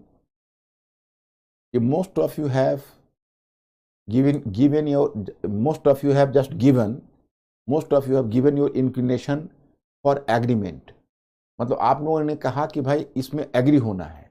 अब आप ही बताइए, Indian national Congress जैसा organisation जिसने आपके देश को आज़ादी दिलाने में इतनी, जिसने अम्ब्रेला ऑर्गेनाइजेशन के रूप में काम किया, and which played a pivotal role in the freedom of India, and you are telling that this organization was simply founded by a British in the British interest. You have discredited the whole national movement then. तो my students, disagree हम नहीं कर सकते, हम sorry agree हम नहीं कर सकते, हमें डिसएग्री करना चाहिए। और मैंने आपको आर्गुमेंटेटिव क्वेश्चन में, आप एक बात बताओ, मैंने आपको आर्गुमेंटेटिव क्वेश्चन में यह भी बता दिया है कि क्वेश्चन का मूड कैसा होगा। So that is giving a hint. This question is argumentative question, and the mood of the question, मतलब आप क्वेश्चन के अंदर कान लगाओगे तो क्वेश्चन के अंदर से आवाज आती है कि आप उत्तर का यह डायरेक्शन चुनो। You will go through this question. So question is giving a sufficient hint towards the fact you should disagree with the statement. Did safety valve theory explain the foundation of Indian National Congress? Mark of interrogation. क्या यह ऐसा करता है? For example, you might have in your student life in class 12th or graduation, whatever means, class 12th possibly, you might have solved voice. Voice was in a grammar, English grammar, you might have solved the voice, active to passive. In active, you can say there was the interrogative sentence, does Ram go to Patna? What is assertive? Ram does not go to Patna. In interrogative, if there could have been the statement, does Ram not go to Patna? Then assertive is Ram goes to Patna. So in this way, my students, normally does it explain? So in 90% cases, but there may be 10% exceptions. I am not talking about the exception. 10% exception may be, but in 90% cases, if you will find such an interrogative statement, so answer should be no. This is the hint in a question. Up in this question, how can I proceed? I have to make you clear.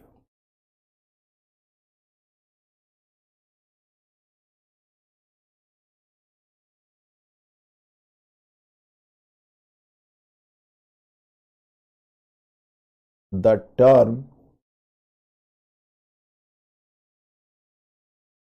safety valve was coined by, the term safety valve in inverted comma was coined by an extremist leader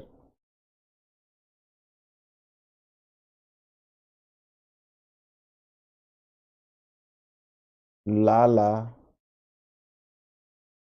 Lajpat Rai. Lala Lajpat Rai. This is the beginning sentence. You are just, this is the introductory sentence. Sometime you ask me the question, I find difficulty in writing the answer. This is the way of writing the answer. You have started the question. The term safety valve was coined by an extremist leader, that is Lala Lajpat Rai. According to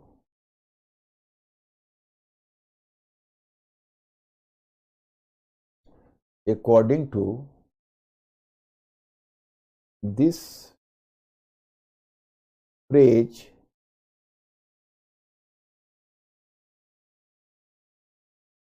INC means Indian National Congress. INC, short form. INC was such an organization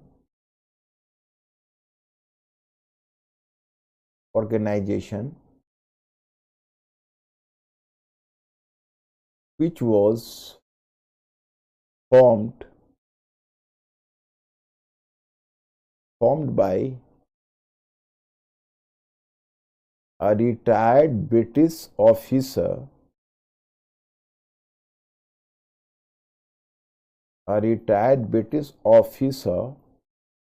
A.O. Hume. A retired British officer, A.O. Hume, at the advice of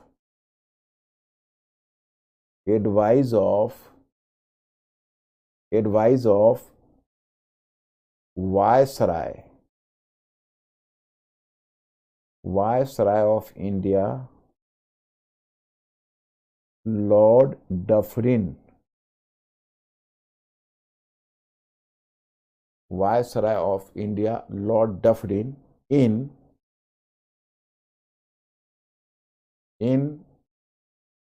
British interest, in British interest. अब this is analytical language, because इतनी बड़ी कहानी मैंने 2 sentence में लिख दी कि भाई देखो कितना इसको कहते हैं प्रिसाइज राइटिंग। जैसे ग्रेजुअली तुम राइटिंग को डेवलप करोगे तो तुमको कोशिश ये होना चाहिए कि the nature of the writing should be analytical and you have to express and you have to reflect the larger ideas within limited words.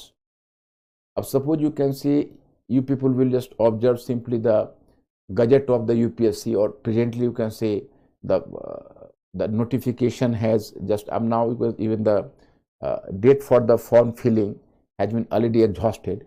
But whenever the UPSC prelims form have been published, so there was a notification. You will just go through the whole notification, you will find certain instruction. One instruction is, if for superficial knowledge you will not be awarded marks. This is the instruction in UPSC. And the second one instruction is, in economy in the language is going to be rewarded. मतलब आपको 2 बातें उसमें स्पष्ट कहता है। एक कि सतही ज्ञान के लिए, सुपरफिशियल जो नॉलेज है उसके लिए अंक नहीं मिलेंगे। तो हम क्यों तुम लोगों को क्रिटिकल थिंकिंग डेवलप करने की कोशिश करते हैं। यूपीएससी में अच्छे मार्क्स लाने के लिए थोड़ा सा क्रिटिकल थिंकिंग डेवलप होना चाहिए, क्वेश्चन को डिफरेंट एंगल से देखना चाहिए। और दूसरा क्या है कि आप अगर कम शब्दों में ज़्यादा लिख पाए तो उसको भी रिवार्ड वो देगा। तो अब देखिए ये है एनालिटिकल लैंग्वेज। अब हम कहते हैं कि एओ ह्यूम आया, रिटायर्ड ऑफिसर था, उसने ये किया वो किया वो किया वो किया, तो that is going to be descriptive. We have to avoid descriptive writing. We are suppose to write the answer in 150 words और maximum 250 words. If you are going to be descriptive in our writing, so that will hamper our, you can say, efforts, and that will hamper our performance. So, my students, I will not do the dictation. I am simply giving you the hint, and I have already given in the form of the study material. After starting this question, then what you are expected? You are expected to give argument in favor of your view, because you have already taken the stand. Not taken the stand, but you will simply make this point clear कि in favor of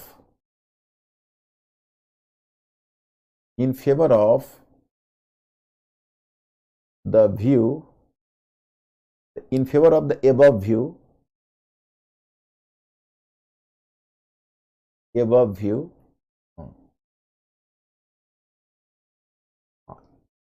Lala Lajpat Rai, और even you can not give the name of Lala Lajpat Rai in favour of this view. जैसे आपने question आरंभ किया कि जो सुरक्षा कपाट की अवधारणा, सेफ्टी वॉल्व का जो विचार है, लाला लाजपत राय ने ये शब्द को जन्म दिया है। और इसका मानना है कि कांग्रेस एक ऐसा संगठन था जिसकी स्थापना एक रिटायर्ड ब्रिटिश अधिकारी के द्वारा वायसराय डफरिन की पहल पर ब्रिटिश हित में हुआ था। और इसके पक्ष में लाला लाजपत राय ने, नीचे आप दोगे कि इसके पक्ष में लाला लाजपत राय ने विलियम बेडरवर्न की जीवनी को दृष्टांत में दिया है। Lala Lajpat Rai has given a reference to the, you can say, biography of William Wedderburn. Who was William Wedderburn? He was the close friend of A.O. Hume, and he was also, you can say, the associate of A.O. Hume. So the friend as well as the associate of A.O. Hume. So he composed his biography in 1912 after his death. In this biography, do you know what did he mention? He mentioned that there were seven, you can say, seven spy, and the 7 spy in the guise of 7 seers. Seers means sant. 7 seers. They were collecting the secret data from different regions of India, and then compiling the data in the 7 big texts. They presented the text to A.O. Hume, and on the basis of the text, we come to know that possibly the discontentment among the people was seething and there was the mood of revolt among the people. So then the AO Hume was alarmed, and he suddenly, and in the moment of crisis, he met Dufferin, and after taking advice from Dufferin, he laid the foundation of the Congress.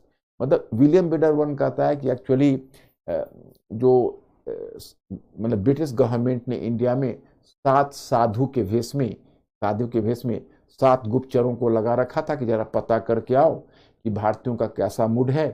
तो गुप्तचरों ने आके उनको बताया, जो spy ने आकर उनको बताया कि भाई देखिए, ब्रिटिश हुकूमत के अगेंस्ट में लोगों में असंतोष उमड़ रहा है और विद्रोह का वातावरण है। और उसी समय एक बलवंत गोविंद फर्के करके एक रेबेल था, वहां पर रमोसी को संगठित किया था।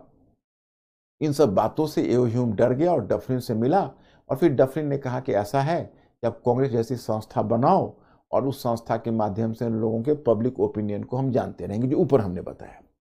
अब ये कितनी बचकानी कहानी।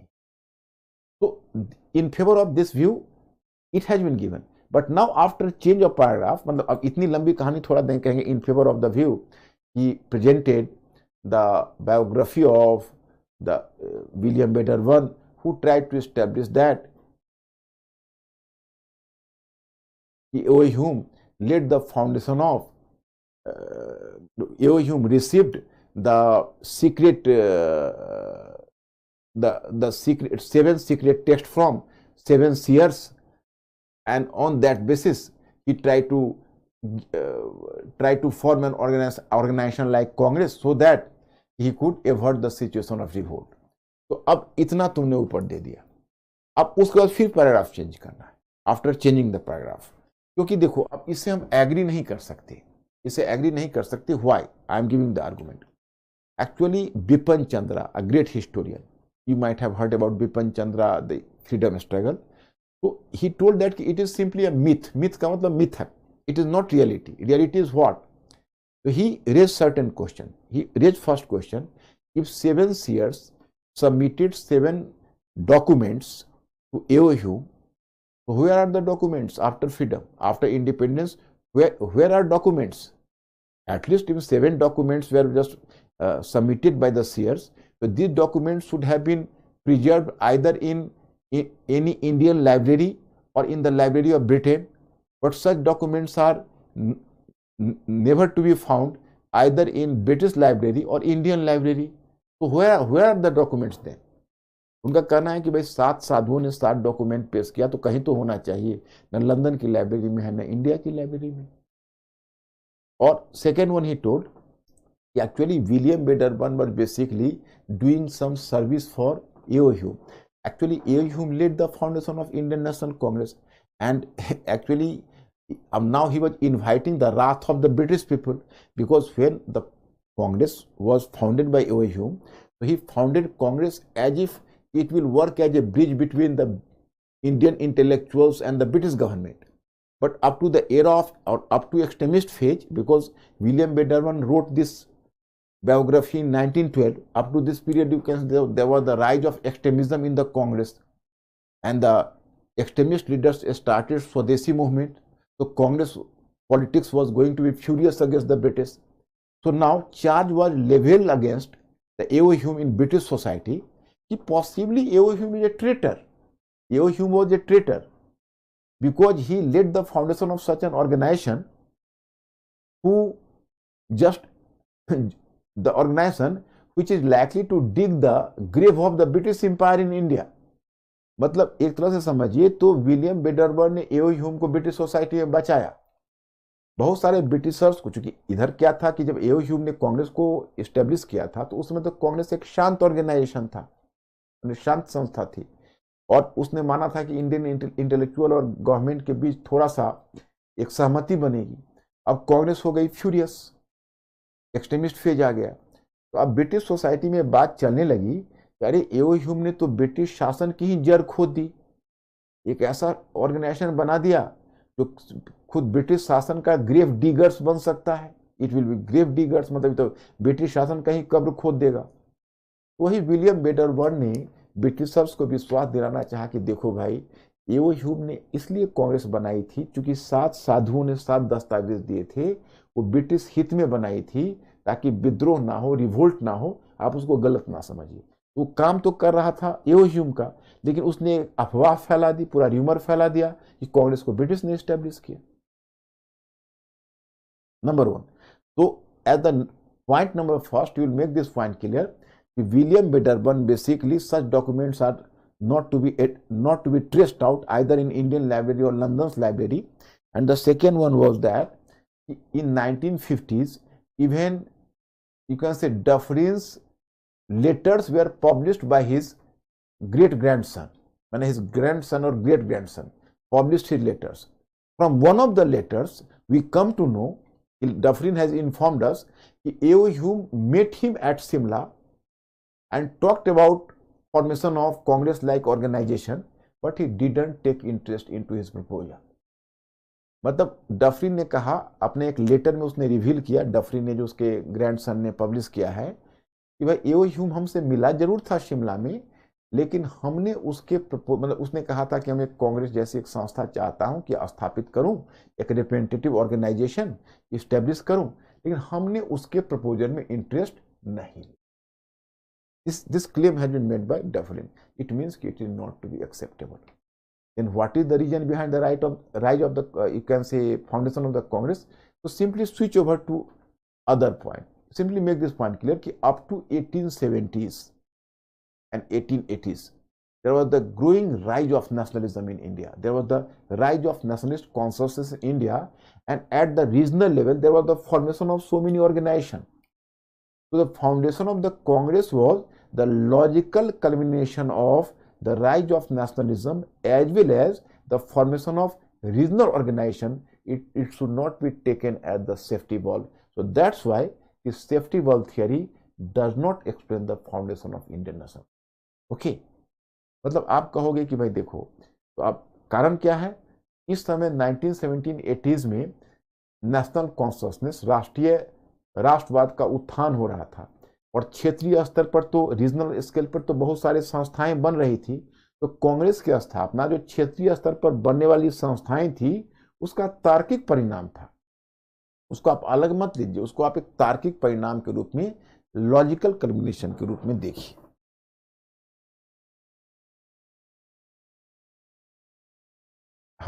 I have already given you this question. The controversy related to the foundation of Indian National Congress. What is the theory of safety valve? This theory was propounded by Lala Lajpat Rai, whereby he emphasized that the Congress was an organization which was founded primarily to serve the British interest and quell protest. What is the basis of the theory of safety valve? The biography of A.O. Hume, written by a British official as well as a close friend, William Wedderburn, expressed that Hume was apprehensive about a possible revolt, so he consciously planned the genesis of a representative body in the form of the Congress, which would serve as the safety valve against any possible uprising. Counter to the theory of safety valve. The second one. The theory of safety valve fails to give a logical explanation for the genesis of Indian National Congress. In fact, the origin of an organization with an all-India character cannot be attributed simply to the efforts, conspiracies of a handful of individuals. Thus, the safety valve theory can be challenged on the following grounds. First, up to the 1960s, Dufferin's papers, 60s, yes, Dufferin's papers were published by his family. In these papers, Dufferin had admitted that though A.O. Hume met him in Simla, but Dufferin showed little interest in the proposal of foundation of the INC. 2. After independence, no such secret documents alluded to by William Wedderburn have been found either in Indian Library archives or in the British Library archives, which could prove the safety valve theory. Theory of lightning conductor. I mean, what is the lightning conductor theory? I have to make you clear. Actually, my students, here the theory of lightning conductor is that I am just making clear.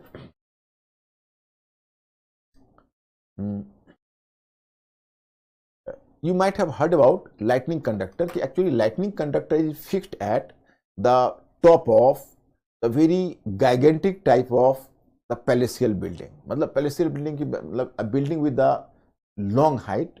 So in order to with safety purpose, lightning conductor is fixed there, because when there was the thundering, So in case of thundering, the lightning conductor used to catch up the thunder and send it underground so that the building could have been saved and building could have been protected. तो this is called lightning conductor. मतलब lightning conductor समझते हो, उसको हिंदी में तरी चालक बोलते हैं।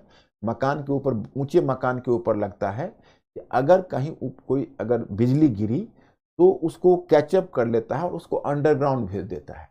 तो Gopal actually Bipin Chandra historian using the documents of Gopal Krishna Gokhale ही try to prove that actually the foundation of Congress should not be explained in context of safety valve, rather it should be explained in context of lightning conductor. Lightning conductor means कि if you believe that actually A.O. Hume laid foundation of the Congress in the British interest, then this is safety valve. And if you are going to prove that actually at that time the Indian leaders were apprehensive about the fact that the Congress is the very important organization and very influential organization, and if such an organization is being founded by Indians alone, it may create some sort of suspicion in the mind of the British government.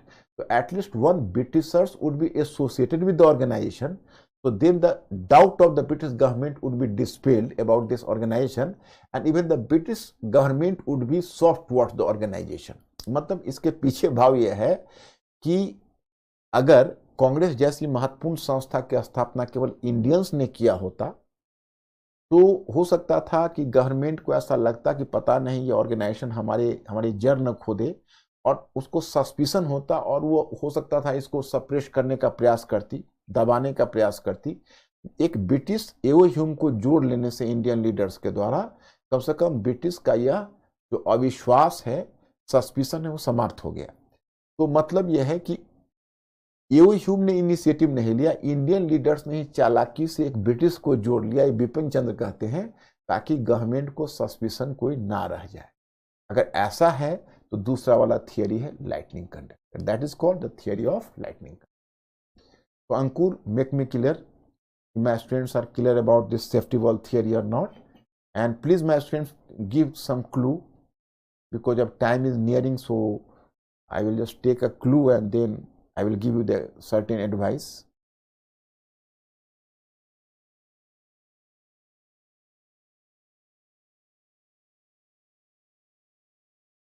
Oh, yes, Priyanka, actually you may be a bit confused because I myself have taught you people, Priyanka, even if the British took a smile, his smile was having some colonial content. मैंने आप लोगों को अब तक यह पढ़ाया कि British मुस्कुराए भी तो मुस्कुराहट के पीछे एक औपनिवेशिक मैंने कॉलोनियल इंटरेस्ट था। तो अब आपके मन में डाउट होता है कि भाई A.O. ह्यूम ने ऐसा क्यों किया। तो my students, take A.O. Hume as an exception. About other Britishers we can say that they were having the colonial interest, but about A.O. Hume, even the historians are not blaming A.O. Hume. Even Indian historians, they believe that he was having a genuine feelings for India, and he was a retired British officer. He was having a liberal mind, so he tried to create some sort of goodwill between the British and Indian intellectuals, and with his enthusiasm for creating a goodwill between the British, you can say Indian intellectuals and the British government, Indian intellectuals will on the behalf of India from time to time make the genuine demands, and the British government had to respond through the Congress to the demands. So genuinely he did so. We are not blaming A.O. Hume for that.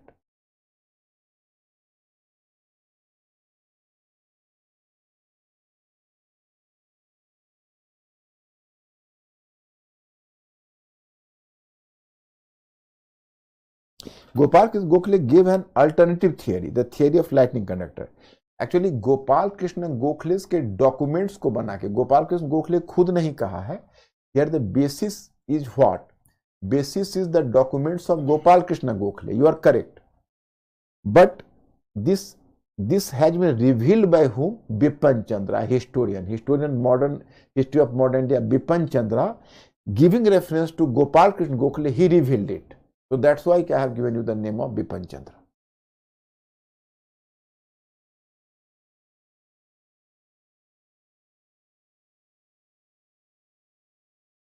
British के favour में नहीं बनी थी ना साक्षी, British के favour में नहीं बनी थी, आपने गलत समझ लिया। मैं इसलिए हिंदी इंग्लिश दोनों में मैंने कहा, उसके बावजूद भी आपने गलत समझ लिया।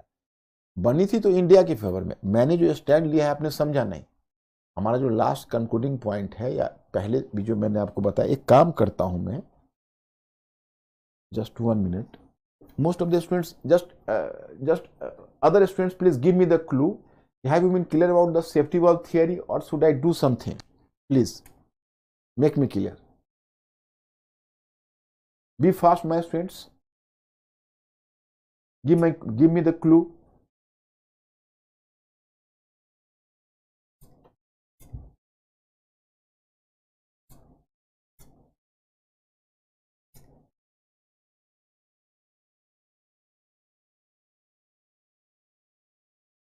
My students, in favor of this view, of suppose you can say, you have just writing here, in favor of this view, first you can say, he presented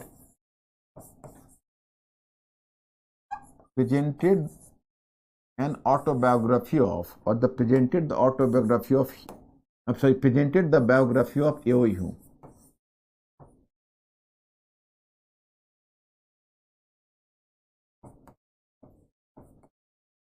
biography of AO. Hume. बाकी students क्या बोल रहे हैं, वो clear है ना? तो actually मैंने बताया कि यहां पर आप यह दोगे कि AO. Hume has given on the basis of the biography of AO. Hume this theory has been given, और फिर आगे फिर आप विद चेंज ऑफ पैराग्राफ आप इसको काटोगे। आप बोलोगे कि दो आर्गुमेंट देना कि if the such documents which have been mentioned by William Bader-1, 7 documents were submitted before A.O. Hume, so such documents are not visible either in Indian library or London's library. Okay. Second one is a Dufferin's letters have revealed that Dufferin didn't take this argument seriously, or didn't take the view of A.O. Hume seriously. तब last में देना कि so the foundation of Indian National Congress should be explained with the rise of nationalist consciousness among Indians in 1870s and in 1880s, because in 1817, 1880s, there was the growing nationalist consciousness among Indians on the freedom of press, on the vernacular, on freedom of press, on the issue of civil services, etc. And there was already the foundation of regional organizations, and you will give the name of Pune Sarvajanik Sabha and so, the regional organization. So the foundation of Congress was the logical culmination of the growing nationalist consciousness and the foundation of regional organisation. So Sakshi कभी भी ये मत कहना कि हमने आपको कहा है कि सेफ्टी वॉल है, ब्रिटिश के इंटरेस्ट में कांग्रेस की फाउंडेशन हुआ है। ब्रिटिश के इंटरेस्ट में नहीं हुआ है, ये इंडियन के इंटरेस्ट में हुआ है।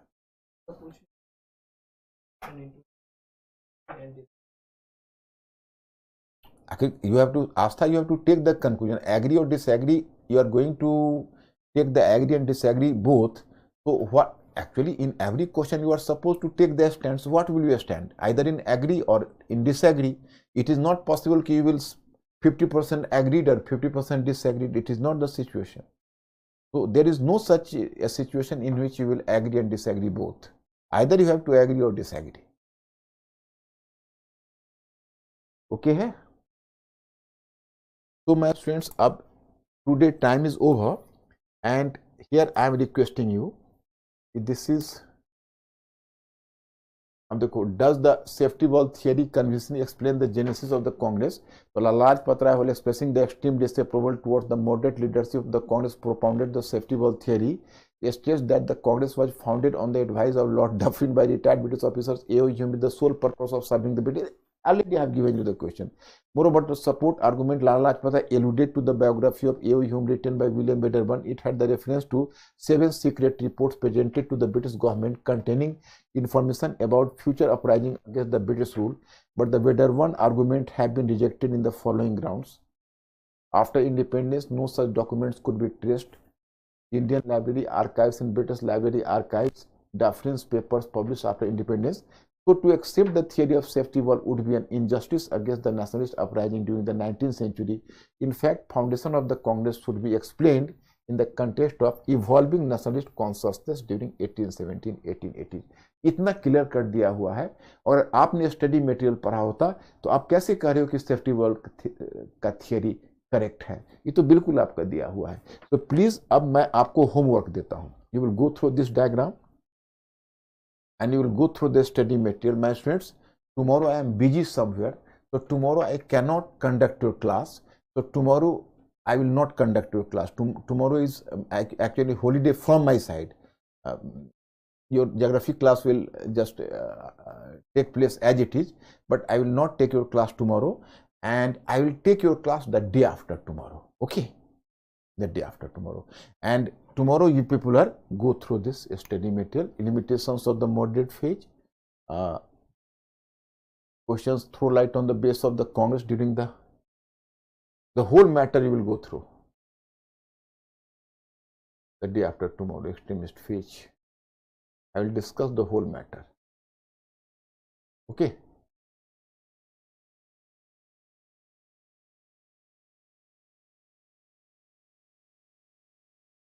Okay. I will just try up to communalism. Communalism, I have to make you clear. Firstly, I will go through the diagram. I myself will make the diagram. Maybe the matter is larger in size, so it will not be finished in a single day. It may continue even after that.